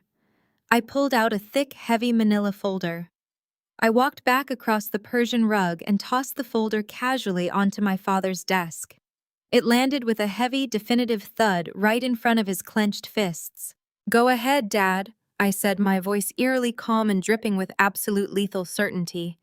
"Make your phone calls. Ruin my social standing. Tell your fraternity brothers and your country club buddies to revoke my permits. Erase me from Atlanta's elite society." Winston frowned, looking down at the folder, a flicker of genuine hesitation crossing his face. "What is this?" he demanded, refusing to touch the thick envelope. I took another sip of my bourbon, letting the silence stretch until the tension in the room was suffocating. But before you call your powerful friends to destroy my life, I continued maintaining unrelenting eye contact. You might want to look at who actually holds the deed to this house. Jacqueline gasped, her hand flying to her throat. Winston's jaw dropped, the aggressive color suddenly draining out of his face, leaving him a pale, sickly gray. You see, I explained smoothly, pacing slowly in front of his desk. Maintaining the illusion of generational wealth is incredibly expensive. Those private school tuitions, the luxury cars, Gabrielle's lavish wedding, the offshore accounts you used to bail out Darius's previous failures, they all add up. You leveraged this estate 5 years ago to keep the Winston family facade intact. You took out a massive, highly predatory secondary mortgage through a private equity firm because no traditional bank would touch your overextended credit. Winston's hands began to shake. He finally reached out and opened the manila folder, flipping through the meticulously organized legal documents inside. You thought the private equity firm was a faceless corporate entity, I said, my voice dropping to a glacial whisper. But you never bothered to trace the shell companies. I bought that private equity firm 3 years ago, Dad. I own the debt. I own the paper. I own the very ground you are standing on. My mother let out a small, terrified whimper, collapsing back onto the leather sofa. You have missed 3 consecutive payments, Winston, I stated, dropping the title of Dad entirely. Under the terms of the predatory loan you blindly signed to finance your fake lifestyle, I have the legal right to accelerate the debt and initiate immediate foreclosure proceedings. So go ahead and call your friends in the Boule. Tell them to revoke my licenses. But you should probably ask them if you can sleep on their couches, because I am seizing this property, freezing your remaining assets, and evicting you by the end of the month. Make your choice. Winston stared at the thick manila folder as if it were a live explosive device resting on his immaculate desk. He slowly reached out his usually steady, authoritative hands, trembling so violently that the heavy gold signet ring on his right index finger rattled against the polished mahogany. He flipped open the cover. Jacqueline abandoned her defensive posture on the tufted leather sofa, her designer heels clicking rapidly against the hardwood as she rushed to his side. She peered over his broad shoulder, her perfectly painted lips parting as her eyes scanned the top document. A sharp, ragged gasp tore from her throat, and she instantly slapped a manicured hand over her mouth, her eyes bulging in sheer, unfiltered horror. Inside the folder lay the absolute, undeniable proof of their ruin. Promissory notes, default notices, wire transfer receipts, and sitting right on top, the master deed to the 10,000-square-foot Buckhead estate, legally registered to a corporate holding company that bore my exact initials. I took another slow, deliberate sip of my bourbon, letting the silence stretch until the tension in the study became physically suffocating. I watched the blood drain completely from my father's face, transforming his aggressive crimson rage into a sickly, translucent gray. He collapsed heavily into his high-backed leather executive chair, all the bluster and terrifying dominance he had wielded my entire life vanishing in a single instant. Generational wealth, I mused aloud, my voice cutting through the dead air like a scalpel. I turned my back to them, casually walking over to the massive stone fireplace and admiring the hideous, overpriced oil painting hanging above the mantel. Old money. The Winston family legacy. That is the grand illusion you have been selling to the city of Atlanta for 3 decades, is it not? I turned back around, fixing them with a stare utterly devoid of warmth. You paraded around this city demanding respect, demanding deference. You looked down your noses at me because I chose to get my hands dirty in real estate development, instead of joining a useless country club committee or marrying a man for his trust fund. You called my business ventures glorified house flipping. You told your friends I was a disappointment who lacked the sophisticated grace required of a Winston woman. Winston opened his mouth to speak, but no sound came out. His eyes were glued to the foreclosure documents, tracking the staggering numbers, the compounded interest, the undeniable reality that he owned absolutely nothing. The truth, Dad, is that you went completely bankrupt 8 years ago, I stated, dropping the hammer with surgical precision. You made 3 catastrophic commercial investments trying to keep up with the Joneses. You leveraged every single liquid asset you possessed to maintain the facade of a wealthy patriarch. You were drowning in debt, facing total financial annihilation, and you were too arrogant to admit defeat. Jacqueline let out a strangled, pathetic noise, her hand gripping the back of Winston's chair so hard her knuckles turned white. "Simone, please," she whispered, her aristocratic accent cracking under the weight of her panic. "You do not understand. We had obligations. We had a standard to maintain." "A standard," I laughed, a harsh, humorless sound that echoed off the high ceilings. "You mean your vanity. Who do you think has been paying your country club dues for the last 8 years, Mom? Who do you think covered the massive special assessment fees at the Piedmont Driving Club so you would not be publicly humiliated and expelled from the dining room? Who do you think pays the lease on that vintage Mercedes parked in the driveway? It certainly is not Winston's phantom corporate board stipends." I set my crystal glass down on a side table with a definitive clink. I walked back toward the desk, leaning forward and planting my hands flat on the mahogany surface, bringing my face inches from my father's defeated posture. "And let us talk about Gabrielle's magnificent society-defining wedding," I continued, softly twisting the knife. $200,000, imported orchids from Thailand, a custom designer gown, a 5-course dinner for 400 of Atlanta's most elite, powerful citizens. You stood up at the reception, Dad raised a glass of vintage champagne, and boasted about merging 2 of the most powerful families in the South. You told everyone Darius was a brilliant investment banker. Winston closed his eyes, a single bead of sweat rolling down his temple. Darius was entirely broke. I revealed, my voice laced with venomous satisfaction. He was an entry-level analyst, drowning in credit card debt, who rented a luxury car just to impress our family. And you were completely broke, leveraging a house you did not own to throw a party you could not afford. I paid for that wedding. Every single penny. I routed the funds through a blind trust to the wedding planners so my perfect golden sister could have her fairy tale. My glorified house-flipping money bought those orchids. My blue-collar labor paid for that champagne. Jacqueline was shaking her head frantically, her perfectly coiffed hair falling out of place. No, that is not true. The private equity firm handled our restructuring. We signed a confidential agreement. I bought the private equity firm, Mom. I repeated, ensuring the reality shattered her delusions permanently. When I saw Winston blindly signing predatory secondary mortgages with outrageous acceleration clauses just to keep the lights on in this mansion, I utilized a shell company and purchased the debt portfolio. I did not just bail you out. I bought you. My holding company has been funding your fake elite lifestyle for an entire decade. Every gala ticket, every designer dress, every catered dinner party you hosted in this very room was subsidized by the daughter you treated like absolute garbage. Winston slowly opened his eyes, looking up at me with an expression of pure, unadulterated terror. He finally understood the gravity of his situation. He had no leverage. He had no power. The fraternity brothers and the corporate connections he had just threatened me with would run for the hills the second they realized the Winston wealth was a complete fabrication. In the circles my parents desperately clung to, bankruptcy was a highly contagious disease, and social death was swift and merciless. "You have missed your mortgage payments," I reminded them, tapping the manila folder with my index finger. "I have legally initiated the foreclosure process. By the end of this week, the eviction notices will be posted on those beautiful wrought iron gates out front.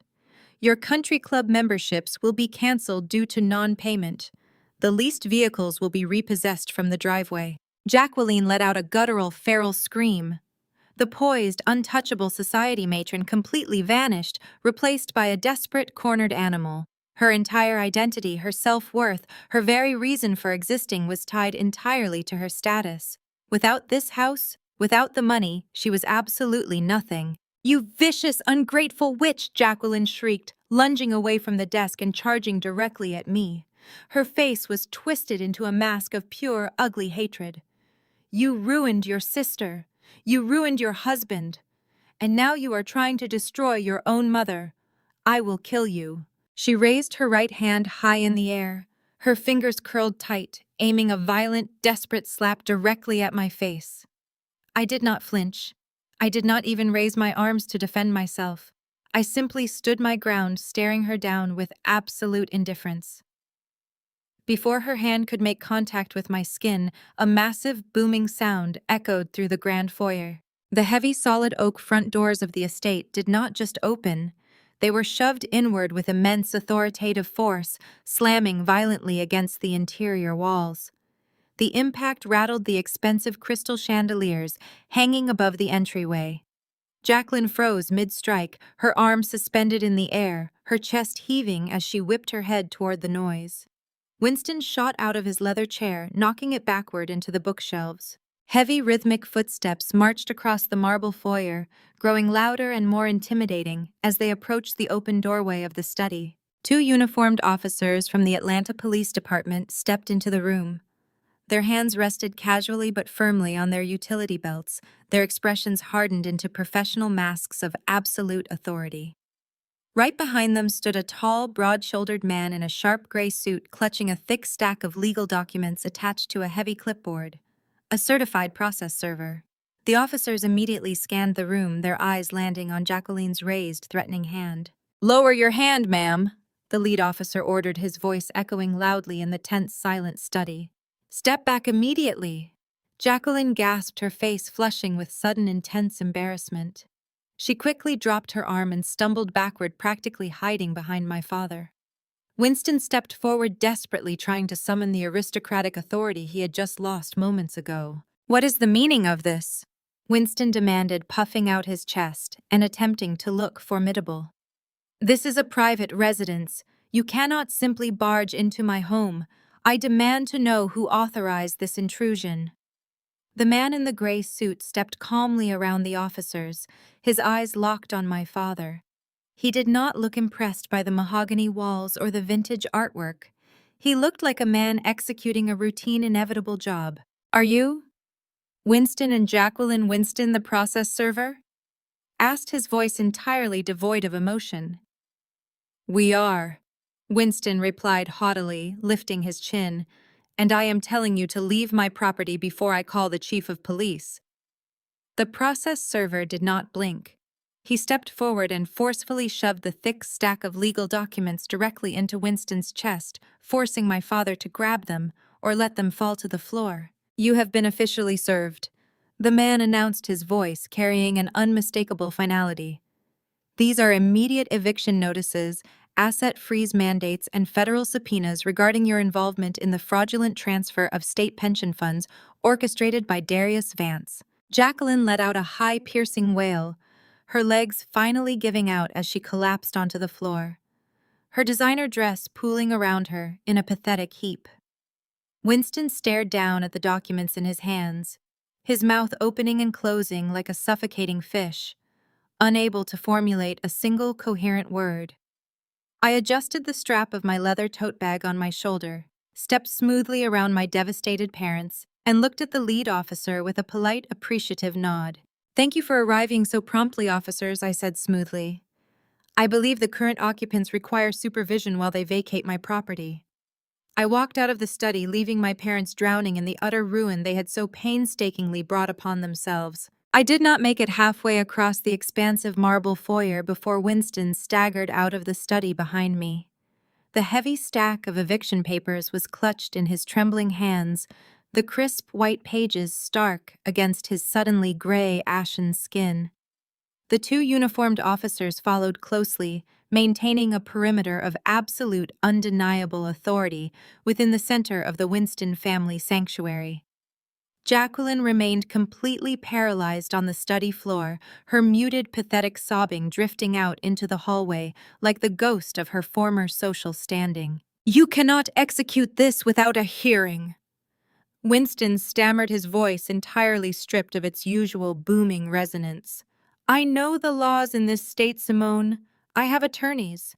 You cannot simply walk in here with police and throw us onto the street. There are mandatory grace periods. There are injunctions." I paused at the base of the grand, sweeping staircase, resting my hand on the polished mahogany banister. I turned to face the man who had spent 3 decades treating me like an inconvenient employee. "Your country club attorneys cannot save you from the fine print you neglected to read, Dad." I stated, my tone clinically detached. I initiated the rapid foreclosure protocols exactly an hour before I arrived at this house, because this estate was quietly put up as collateral for Darius's failed investments, investments that were utterly fraudulent, and which my holding company now legally owns. The seizure is perfectly legal and immediate. You waived your right to a grace period the moment you defaulted on the secondary high-risk loan. The ink is dry. The judge has signed the order.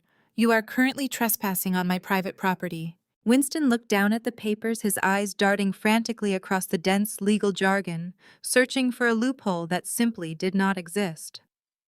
His breath hitched in his chest as the monumental, inescapable reality of his poverty finally cemented itself in his mind.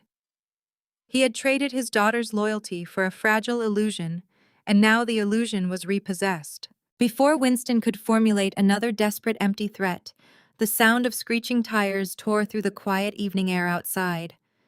A car had taken the sharp curve of the driveway entirely too fast, slamming on its brakes just outside the front portico. The heavy oak front doors flew open with a violent crash. Gabrielle burst into the foyer. She looked nothing like the pristine, untouchable society darling who had sneered at me inside the fertility clinic just a few hours ago. Her designer peach dress was horribly wrinkled and stained, her flawless blowout was a tangled, chaotic mess, and her mascara had run down her cheeks in thick, dark tracks. She had clearly fled the federal raid at the clinic the second the agents focused their attention on Julian, leaving her husband to face the FBI completely alone. Gabrielle stopped dead in her tracks, her manic gaze darting wildly around the grand foyer. She saw me standing at the base of the stairs, perfectly composed. She saw our father clutching legal documents, looking like a man about to suffer a massive coronary. And then her eyes locked onto the two uniformed police officers standing firmly in the center of her childhood home. "What is happening?" Gabrielle shrieked, her voice echoing shrilly off the domed ceiling. "Why are there police in this house?" She marched toward Winston, snatching the top pages of the process server's documents right out of his trembling hands. Her eyes frantically scanned the bold capitalized letters at the top of the page. Notice of immediate eviction and asset seizure. Gabrielle let out a guttural, ear-piercing scream. The sound was purely narcissistic, driven not by the realization that her family was financially ruined, but by the horrific understanding that her personal convenience was being interrupted. She whipped around to face me, her hands curled into tight, aggressive fists. "You cannot do this!" Gabrielle screamed, stomping her expensive heel against the marble floor. "I have a gala to host here tomorrow night. The caterers are arriving at dawn. 200 of the most important people in Atlanta are expecting a charity dinner in the grand ballroom.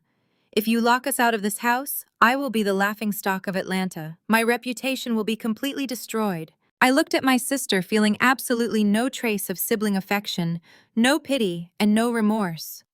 The very idea that she was facing the total collapse of her marriage, the federal indictment of her husband, and the eviction of her parents, yet her primary concern was a catered charity dinner, told me everything I ever needed to know about her soul. "You were always a fraud, Gabby," I said, my voice dropping to a low, lethal timbre that forced her to stop screaming and listen.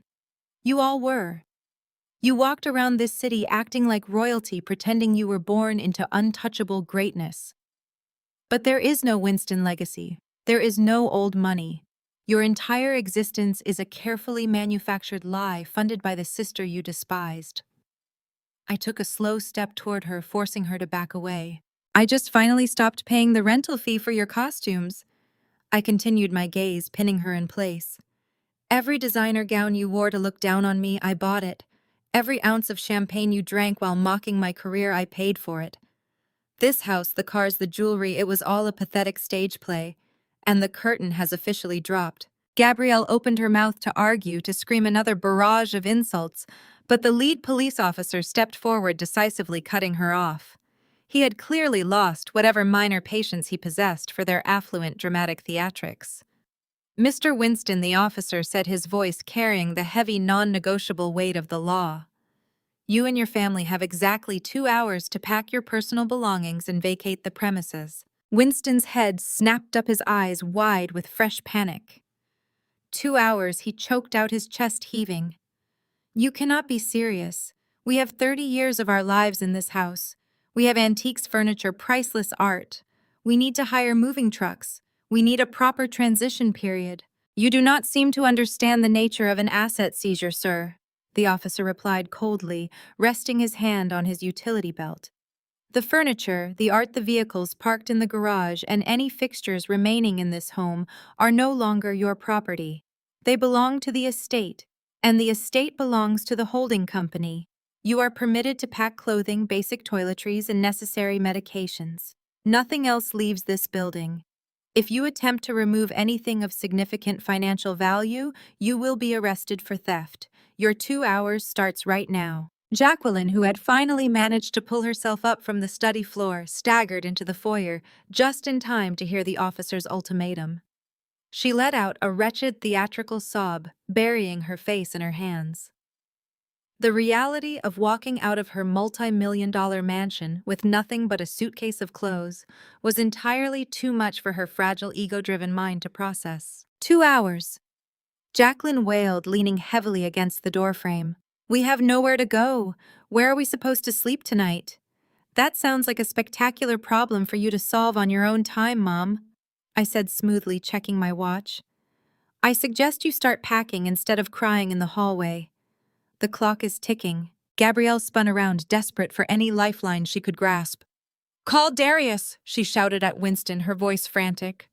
Call Darius right now. He has liquid capital in his firm's emergency accounts. He can wire us the funds to stop this. He can hire a hotel suite for the week. He promised me his new investment portfolio was generating millions. Call him. Winston looked physically ill. He reached into his pocket, his hands shaking so badly he nearly dropped his phone. He dialed the number for his golden son-in-law, the man he had proudly paraded around his country club as a financial genius. He put the phone on speaker, desperate for Darius to answer, desperate for a shred of good news.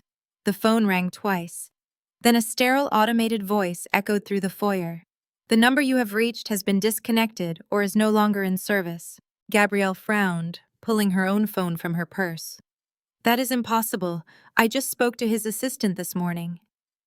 Before she could dial the number herself, a sudden urgent voice drifted out from the massive flat-screen television mounted in the adjacent formal living room. The TV had been left on a muted news channel, but someone must have bumped the remote during the chaos, turning the volume up just enough for the sharp staccato tone of a breaking news anchor to fill the quiet house. I turned my head toward the living room archway. Winston, Jacqueline, and Gabrielle followed my gaze, drawn by the sudden noise. We interrupt our regular programming to bring you breaking news out of downtown Atlanta, the news anchor announced, her voice perfectly crisp and professional. The camera cut away from the news desk, switching to a live, chaotic shot of a towering glass and steel skyscraper in the heart of the financial district. I immediately recognized the building. It was the prestigious corporate headquarters of Vance Global Investments. Gabrielle let out a sharp gasp, her phone slipping from her fingers and clattering against the marble floor. Federal authorities, including agents from the IRS and the Securities and Exchange Commission, are currently executing a massive coordinated raid on the boutique investment firm Vance Global, the reporter stated. The live footage showed heavily armed federal agents swarming the sleek, modern lobby of the building. Men and women in dark windbreakers, emblazoned with bold yellow FBI and IRS letters, were aggressively carrying out towering stacks of cardboard boxes, external hard drives, and seized computer servers. Our sources confirm that the CEO of the firm, Darius Vance, is the primary target of an extensive multi-agency federal investigation regarding massive corporate fraud, the embezzlement of state pension funds, and severe wire fraud, the reporter continued. The camera zoomed in on the revolving glass doors of the skyscraper. A sudden flurry of activity erupted on screen as a group of federal agents pushed their way through the crowd of stunned corporate employees and eager news cameras. In the center of the agents, his hands firmly cuffed behind his back, was Darius. His custom-tailored Italian suit was rumpled. His usually arrogant, perfectly groomed face was entirely drained of color, his head bowed in absolute devastating humiliation as the camera flashes exploded around him like rapid gunfire. He looked pathetic. He looked exactly like the broken, fraudulent coward I had always known him to be. Authorities have officially taken Darius Vance into federal custody. The anchor confirmed the text crawling boldly across the bottom of the screen. Legal experts are already stating that given the sheer magnitude of the missing state funds, Vance could be facing up to 30 years in a federal penitentiary. The television broadcast seemed to suck all the remaining oxygen out of the Winston family foyer. Jacqueline clamped her hands over her ears, shutting her eyes tightly, as if she could simply block out the reality of her total destruction. Winston stared blindly at the television screen, his mouth hanging open, his chest barely moving. The brilliant, untouchable financial savior he had bet his entire family's reputation on was currently being shoved into the back of a federal transport vehicle on live television. Gabrielle slowly sank to her knees on the marble floor. Her chest heaved with rapid, shallow breaths, her eyes wide and completely vacant as the magnitude of her ruin settled into her bones. Her husband was going to federal prison. Julian was in a holding cell. Her parents were being evicted. And she had absolutely nothing left to her name. I looked at the devastated, shattered remnants of my family, feeling a profound, beautiful sense of peace settle over my mind. "You have 1 hour and 45 minutes left," I announced, my voice slicing through their silent despair like a blade. "Do not make the officers drag you out in handcuffs. It would be terribly bad for your reputation." The heavy oak doors of the Winston estate closed firmly behind me, shutting out the frantic, pathetic wails of a family that had finally met its ruin. I walked down the sweeping stone steps and climbed into my car, the cool leather seats a welcome comfort against the adrenaline still thrumming in my veins. I did not look back. The next morning brought a radically different atmosphere. The opulent cedar-scented halls of Buckhead were replaced by the sterile, aggressively fluorescent-lit corridors of the downtown federal building. The air here smelled of industrial floor wax, stale coffee, and institutional authority. My heels clicked with a sharp, rhythmic cadence against the linoleum as I walked alongside Special Agent Miller. "He is a mess." Mrs. Vance Miller stated, his voice a low professional murmur as we approached a heavy steel door at the end of the hall. "He has been pacing all night, denying everything, blaming Darius, blaming the brokers. We are holding him on conspiracy to commit wire fraud and federal extortion, but he thinks his high-priced defense attorney is going to walk him out of here by noon." I adjusted the collar of my tailored black blazer, my expression completely impassive. "His attorney cannot save him from what I am about to give you," I replied smoothly. "5 minutes, Agent Miller. That is all I need." Miller nodded, swiping his keycard and pulling the heavy metal door open. I stepped into the interrogation room. The space was claustrophobic, featuring gray cinder block walls, a bolted-down metal table, and a two-way mirror that offered no illusion of privacy. Sitting on the far side of the table was the man I had promised to spend the rest of my life with. Julian looked absolutely wretched. His custom-tailored Italian suit, a garment that usually commanded respect in corporate boardrooms, was now horribly wrinkled and stained with spilled coffee. His expensive silk tie had been confiscated, leaving his collar hanging open in a sloppy, defeated manner. His typically flawless grooming was gone, replaced by dark, sunken bags under his bloodshot eyes and a heavy shadow of stubble across his jaw. He looked exactly like what he was, a cornered, desperate criminal who had run out of lies to tell. He jolted at the sound of the door closing behind me, his head snapping up. When his panicked gaze registered my presence, a sudden, desperate light flooded his eyes. The arrogant, condescending tech executive who had conspired with my family to lock me in a psychiatric ward completely vanished. In his place was a pathetic, broken man searching for a lifeline. Simone Julian gasped, his voice cracking violently as he shot up from his metal chair. He lunged toward the table, the heavy chains connecting his wrists to his waist rattling sharply against the steel. "Thank God you are here. Simone, you have to tell them this is a mistake." I did not move. I did not offer a comforting smile. I simply stood by the closed door, my hands folded neatly in front of me, watching him unravel. "Come on, Simi," Julian pleaded, using the old affectionate pet name he had coined back when we were undergrads at our HBCU.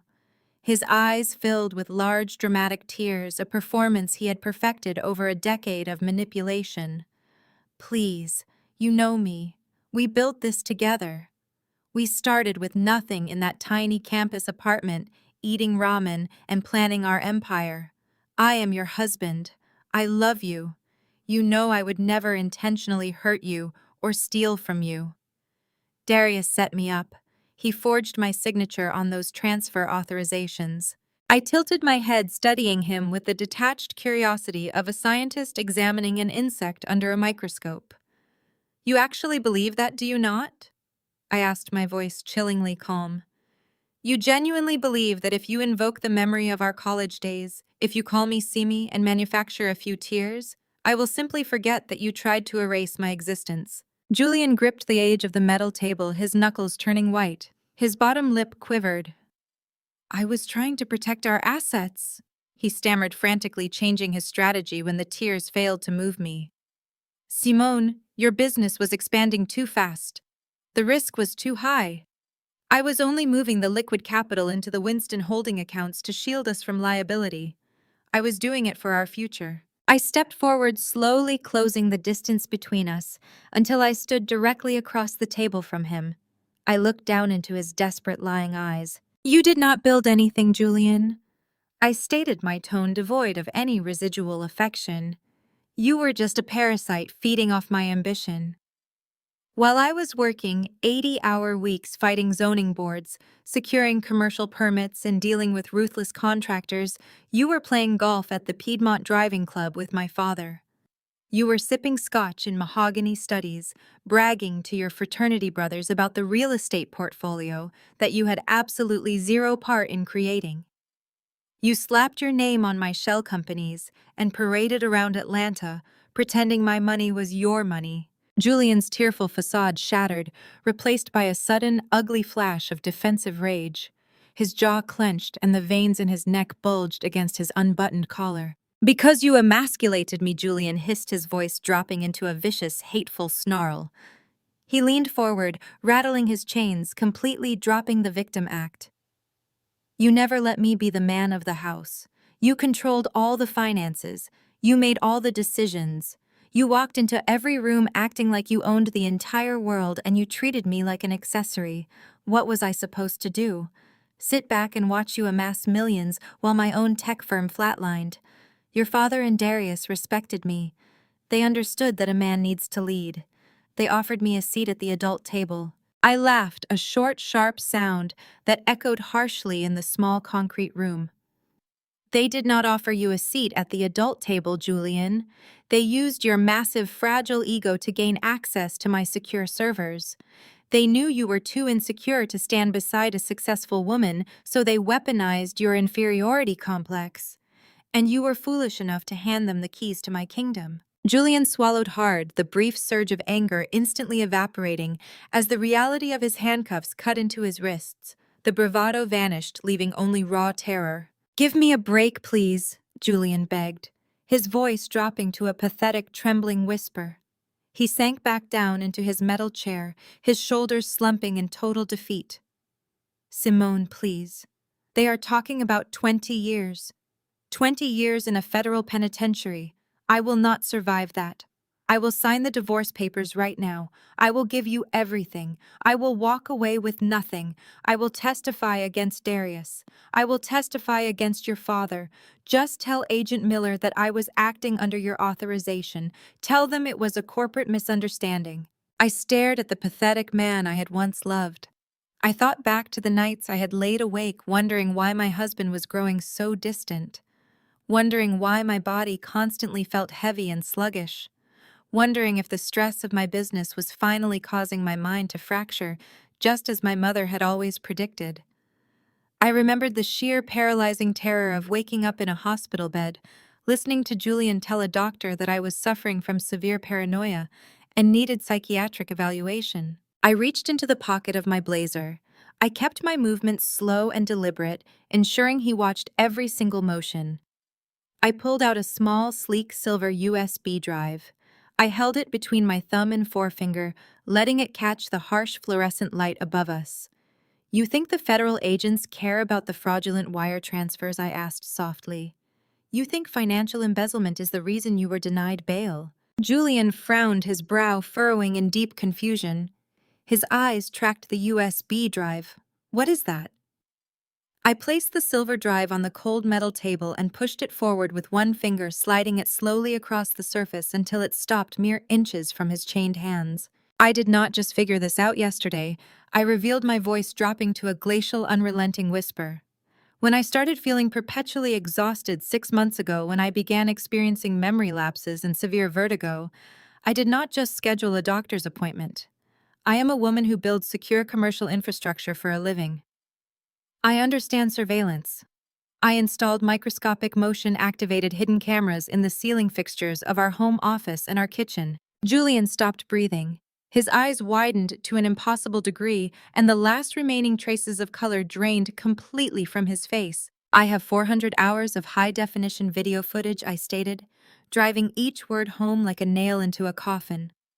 I have 400 hours of footage showing you unlocking your private safe. I have footage of you taking out the highly restricted prescription-grade sedatives and antipsychotics you acquired using Darius's forged medical licenses. And I have dozens of crystal-clear videos of you standing over our kitchen island, carefully crushing those pills into a fine white powder and stirring them directly into my morning coffee. A suffocating dead silence fell over the interrogation room. Julian stared at the silver USB drive as if it were a venomous snake preparing to strike. His mouth opened, but his vocal cords were completely paralyzed. He began to shake, a deep, uncontrollable tremor that started in his chest and radiated out to his chained hands. I watched you do it. I continued, my voice entirely devoid of mercy. I watched you smile and kiss my cheek while handing me a poisoned cup. For 5 months, I poured that coffee down the drain the second you left the room. I pretended to be dizzy. I faked the memory lapses. I gave you exactly the symptoms you needed to see so you would confidently march into that clinic yesterday and try to seize my assets by having me declared mentally incompetent. Julian clutched his stomach, letting out a horrific guttural wheeze. The feds have a copy of that drive, I said, taking a step back toward the heavy metal door. Attempted murder. Aggravated assault with a chemical substance. Forging federal medical documents to facilitate a psychiatric hold. The wire fraud is the least of your problems. You are not going to a white-collar minimum security country club. You are going to a maximum security federal facility. Enjoy federal prison. Julian doubled over in his chair. He let out a violent, agonizing, gagging sound, his body convulsing against the chains. He threw himself sideways, leaning over the edge of his metal seat, and violently vomited into the plastic trash can sitting in the corner of the room. He retched uncontrollably, gasping for air, choking on the utter, inescapable reality of his destroyed life. I did not offer him a tissue. I did not call for a guard. I simply turned around, knocked firmly on the heavy steel door, and walked out into the hallway, leaving the parasite exactly where he belonged. I did not linger to watch him empty the contents of his stomach. I turned my back on the pathetic, wretched sound of his gagging, knocked twice on the heavy steel door, and stepped out into the corridor. The heavy locking mechanism engaged behind me with a loud metallic clank, sealing Julian inside his new reality. Agent Miller stood waiting in the sterile, fluorescent-lit hallway. He offered a curt professional nod, his eyes betraying a flicker of genuine respect for the surgical precision with which I had just dismantled a federal suspect. I nodded back, adjusting the lapels of my tailored black blazer, and began the long walk down the central corridor of the Richard B. Russell Federal Building. My heels clicked with a sharp, rhythmic cadence against the polished linoleum, sounding like a steady metronome counting down the final seconds of a toxic dynasty. The heavy glass revolving doors parted, and I stepped out into the suffocating, oppressive humidity of an Atlanta morning. The sprawling concrete plaza was an absolute madhouse. News vans from every local station and 2 national syndicates were hopped up on the curbs, their satellite dishes extended toward the sky. A massive sea of reporters, aggressive cameramen, and curious civilian onlookers surged violently against the interlocking metal barricades erected by the federal marshals. The thick air was alive with the static crackle of police radios, the low hum of idling diesel engines, and the aggressive overlapping shouts of journalists desperate for a morning soundbite. I stood alone at the top of the sweeping concrete steps, a silent, unmoving spectator to the grand finale of the Winston family tragedy. A side set of reinforced double doors pushed open to my left, and a squad of heavily armed federal marshals emerged into the blinding daylight. The restless crowd immediately erupted into a chaotic screaming frenzy of camera flashes and shouting voices. Julian and Darius were marched out into the unforgiving glare of the sun. The transformation was absolute and utterly devastating. The bespoke Italian suits, the silk ties, the gold Rolex watches, and the arrogant, entitled smirks were entirely gone. In their place were bright, degrading neon orange institutional jumpsuits. Heavy, thick metal chains wrapped around their waists, securing their handcuffed wrists tight against their stomachs. Leg irons clanked heavily against the pavement with every shuffling, agonizingly slow step they were forced to take. Darius looked completely hollowed out, a shell of the untouchable financial titan he had pretended to be. He kept his head bowed deeply, his chin practically resting on his chest, desperately trying to hide his face from the relentless flashing barrage of camera lenses. The brilliant investment banker who had intended to steal $15 million of state pension funds was now reduced to a shuffling, broken prisoner. Julian looked even worse. His skin was a sickly, translucent shade of gray. He was sweating profusely, his eyes darting frantically toward the screaming crowd, desperately searching for a sympathetic face, a lifeline, a loophole that simply did not exist. When his panicked eyes flicked upward and locked onto mine, standing calmly at the top of the stairs, he stumbled over his own heavy chains. He nearly dragged the federal marshal beside him down to the concrete. I did not blink. I did not offer a single ounce of pity. I just watched him get shoved unceremoniously into the dark caged back of a heavily armored federal transport van. The heavy metal doors of the transport van slammed shut, echoing like a gunshot over the noisy plaza. The vehicle pulled away from the curb, flanked by police escorts, but the media circus was far from over. From the far edge of the metal barricades, a high-pitched hysterical wail sliced through the clamorous din of the press. I looked down toward the crowded sidewalk. Winston and Jacqueline were aggressively pushing their way through the throng of reporters. They were a spectacular, pathetic vision of fallen aristocracy. They were dragging two cheap, battered, scuffed suitcases behind them, the only meager remnants of their hasty midnight eviction from my Buckhead estate. Winston wore the exact same suit from yesterday, the fabric now deeply wrinkled and hanging loosely on his frame. He smelled faintly of the budget highway motel, where they had undoubtedly spent the most miserable, terrifying night of their privileged lives. Jacqueline looked entirely unhinged. Her signature blowout was flat and stringy, her expensive makeup smeared across her cheeks in dark, chaotic patches. But the very moment her desperate eyes spotted the sea of television cameras and live broadcast feeds, her deeply ingrained narcissistic socialite instincts hijacked her panic. She saw an audience and she immediately went to work. She dropped her cheap suitcase onto the concrete, threw her arms wide in a gesture of absolute despair, and launched into a desperate theatrical performance designed to salvage her ruined reputation. "You look at what she has done," Jacqueline shrieked, her voice shrill and trembling as she pointed a violently shaking finger directly up the steps at me. "You look at the monster standing up there. That is my daughter. She destroyed her own flesh and blood. She orchestrated this entire nightmare because she is a greedy, heartless corporate shark.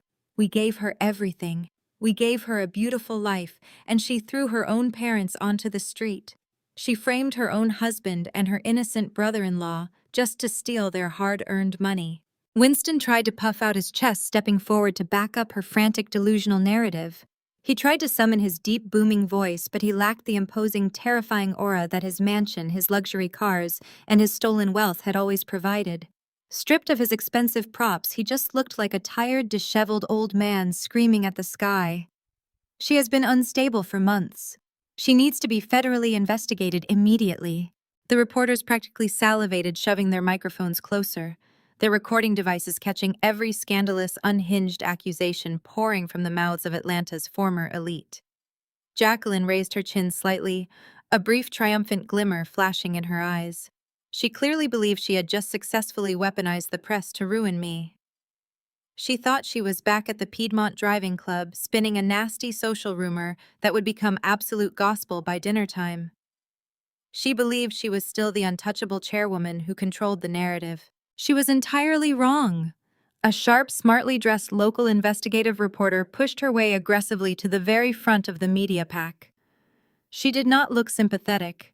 She did not look eager to console a fallen matriarch. She held a thick stack of printed documents in one hand and a microphone in the other. She looked hungry for the actual verified facts. Mrs. Winston, the reporter, interrupted, her voice ringing out clearly and cutting sharply over Jacqueline's theatrical sobbing. How do you respond to the public records verified by our network this morning showing that your daughter Simone has been personally paying the entire mortgage on your Buckhead estate through a blind trust for the last 8 years? Jacqueline froze completely. Her mouth hung open, but the vicious, dramatic accusation suddenly died in her throat. The surrounding reporters instantly went dead silent, sensing the blood in the water. They pivoted their cameras and microphones closer to catch her immediate reaction. And how does it feel? The reporter pressed on, relentlessly consulting the printed documents in her hand, knowing that your other daughter, Gabrielle Vance, was just officially named as a primary co-conspirator in this morning's federal indictment. Federal sources confirm she is currently under active investigation for conspiracy to commit wire fraud, extortion, and attempting to incinerate physical evidence at a state medical facility late last night. Winston physically staggered backward, his hands dropping from the metal barricade as if the steel had suddenly turned red hot. His eyes darted wildly, searching for an escape route, searching for a friendly face, searching for a powerful judge or a fraternity brother to validate his lies and protect his family name. There were absolutely none. The flashing cameras mercilessly captured every single second of their absolute, unmitigated humiliation.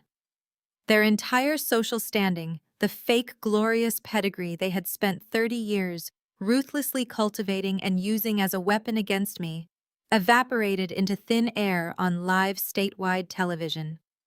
Jacqueline let out a pathetic, suffocated gasp. She buried her face in Winston's rumpled, cheap-smelling shoulder, physically trying to hide from the devastating public reality she could no longer manipulate or control. I adjusted the strap of my leather tote bag and slowly descended the wide concrete steps. The press immediately abandoned the broken, weeping couple shrinking against the barricades on the sidewalk. The entire swarm of journalists surged toward me like a massive tidal wave drawn by the woman who had single-handedly orchestrated the total collapse of a criminal empire. Microphones were thrust aggressively into my face. Flashing bulbs temporarily blinded me. Questions overlapped in a deafening, chaotic roar, asking about the embezzlement, the dramatic arrests, the foreclosure of the estate, and the brutal, absolute betrayal of my entire family. I stopped at the bottom of the steps, standing merely a few feet away from the manic crowd. I did not yell over the noise. I did not raise my hands defensively to block the cameras. I did not drop my head or play into the angry, aggressive, emotional trope they were desperately hoping to capture on film to boost their ratings. I stood perfectly straight, my posture immaculate, my expression icy poised and utterly victorious. The sheer force of my absolute unrelenting calm forced the screaming reporters into a hushed, anticipatory silence. They lowered their voices, their recording devices stretched out, waiting for me to defend myself against my parents' vicious accusations. I looked directly into the glowing red lens of the primary broadcast camera. I have no family, I announced, my voice carrying clear, smooth, and lethal across the quiet plaza. I am a self-made woman, and my empire is perfectly secure. I did not offer them a single additional word. I turned away from the camera, stepped smoothly through the parted sea of journalists, and climbed into the plush, quiet back seat of my waiting, sleek black town car. The heavy door closed, shutting out the noise of the media, the flash of the cameras, and the pathetic wails of the people who used to be my parents. I told my driver to take me back to my office, leaving the absolute wreckage of the Winston name burning on the sidewalk behind me. 6 months later, the Atlanta skyline glittered through the massive floor-to-ceiling windows of the Southern Exchange ballrooms. The venue was a spectacular expanse of modern glass and polished steel, completely devoid of the dusty, antiquated country club aesthetics my parents had spent their lives worshipping. There were no stuffy oil portraits of old money patriarchs lining these walls. Instead, brilliant digital displays projected the smiling, ambitious faces of the next generation. I stood near the center of the grand ballroom, taking in the vibrant, thrumming energy of the crowd. This was not a gathering of idle socialites trading hollow compliments and vicious gossip over dry chicken. I had curated this guest list with absolute precision. The room was packed with venture capitalists, tech innovators, university deans, and community leaders.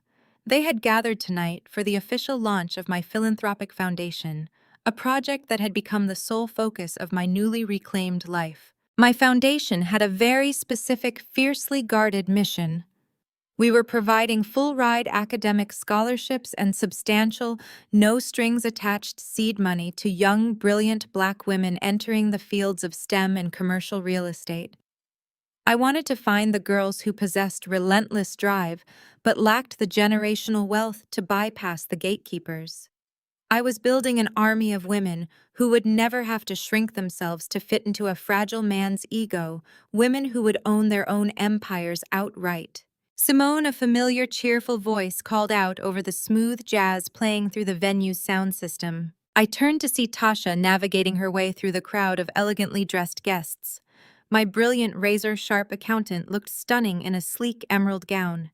She held 2 crystal flutes of vintage champagne, her eyes sparkling with the undeniable thrill of a victory hard-won and perfectly executed. She handed me one of the flutes, carefully avoiding the delicate silk sleeve of my custom ivory suit. "You throw a much better party than your sister ever did," Tasha noted, her voice carrying a deep, satisfying warmth. "And you actually paid the catering bill in advance. Imagine that." I laughed, a genuine, unburdened sound that felt entirely foreign compared to the heavy, suffocated existence I had lived just half a year ago. "It helps when you actually own the funds you are spending," I replied, taking a slow, appreciative sip of the champagne. It was crisp cold and tasted like absolute freedom. Tasha stepped up beside me, turning her gaze out toward the expansive glass windows overlooking the glittering downtown traffic. She let out a contented sigh, the kind that only comes after balancing the most complicated, high-stakes ledger of your career. "I got the final notifications from the federal prosecutor's office this afternoon," Tasha stated, keeping her voice pitched for my ears only. "The ink is officially dry on the plea deals." I kept my eyes on the crowd, nodding slowly. 15 years, I asked, already knowing the answer, but wanting to hear it spoken aloud in this beautiful, triumphant space. 15 years. Tasha confirmed, a sharp, satisfied grin spreading across her face. Julian and Darius both folded the second the feds threatened to take the case to trial. They knew your surveillance footage and the offshore financial trails were an absolute death sentence for any defense strategy. They surrendered their remaining phantom assets and took the mandatory minimums. 15 years in a federal penitentiary without the possibility of early parole. They will be in their 50s by the time they see the outside of a concrete cell. A profound, untouchable calm settled deep into my bones. The parasite who had tried to drug me into submission and the fraud who had funded his delusions were permanently locked away. They had tried to bury me, but they had merely handed me the shovel I used to dig their graves. "And the retail queen?" I asked, swirling the golden liquid in my glass. Tasha let out a low musical chuckle. "Gabrielle is currently working the closing shift as a shift manager at a mid-tier retail store out in the suburbs. The federal authorities stripped her of every single asset tied to Darius's firm. The cars, the jewelry, the designer bags, all seized to pay back the defrauded pension funds." I pictured my sister, the woman who had sneered at me in fertility clinics and screamed about her catered galas, forced to fold cheap sweaters and deal with angry customers for minimum wage. She tried to reach out to her old Jack and Jill network for a bailout, Tasha continued, her eyes gleaming with the brutal justice of it all. They shunned her completely. The moment the federal indictment hit the news, her socialite friends blocked her number and pretended they had never met her. She is practically drowning in legal debts from trying to keep Darius out of prison. She takes the public bus to work now. I took another sip of champagne, feeling absolutely no pity. Gabrielle had built her entire identity on the illusion of superiority, treating everyone around her like stepping stones. Now she was at the very bottom of the staircase, entirely alone. "And your parents?" Tasha asked softly, watching my profile. I looked up at the digital screens rotating above the stage. They were currently living out the exact nightmare they had spent their entire lives running from. Without my silent financial backing, the illusion of their old money prestige vanished overnight. They are renting a tiny two-bedroom apartment in a rundown complex, miles outside the city perimeter. I said, my voice completely devoid of emotion. No country club memberships, no luxury cars, no catered dinners. They are entirely forgotten by the elite community they sacrificed their own daughter to impress. They traded my loyalty for a lie, and now they get to spend the rest of their miserable lives choking on the truth. Tasha raised her glass, the crystal catching the ambient light of the ballroom. "To the truth," she toasted. "To the truth," I echoed, clinking my glass against hers, with a crisp, clear chime. I turned my attention back to the massive digital screen illuminating the front of the room. The presentation had shifted, displaying a high-definition montage of the brilliant, driven young women my foundation was sponsoring. I saw aspiring biochemists, structural engineers, architects, and financial analysts. I saw women who looked like me, women with fire in their eyes and unmatched brilliance in their minds, ready to claim their rightful space in the world. My family had tried to feed me poison. They had tried to break my mind, steal my wealth, and erase my legacy just to prop up their fragile narcissistic egos. But they had fundamentally misunderstood who they were dealing with. I did not just survive their poison. I swallowed it, synthesized it, and turned it into an empire they could never touch. The smooth jazz swelled as the crowd applauded the presentation. I stood in the center of my own creation, surrounded by genuine respect, unbreakable security, and absolute power. I looked at the smiling faces on the screen, then out at the glittering Atlanta skyline that I had helped build. I took one final sip of champagne, a genuine victorious smile spreading across my face as the lights in the ballroom dimmed for the keynote address. Fade to black.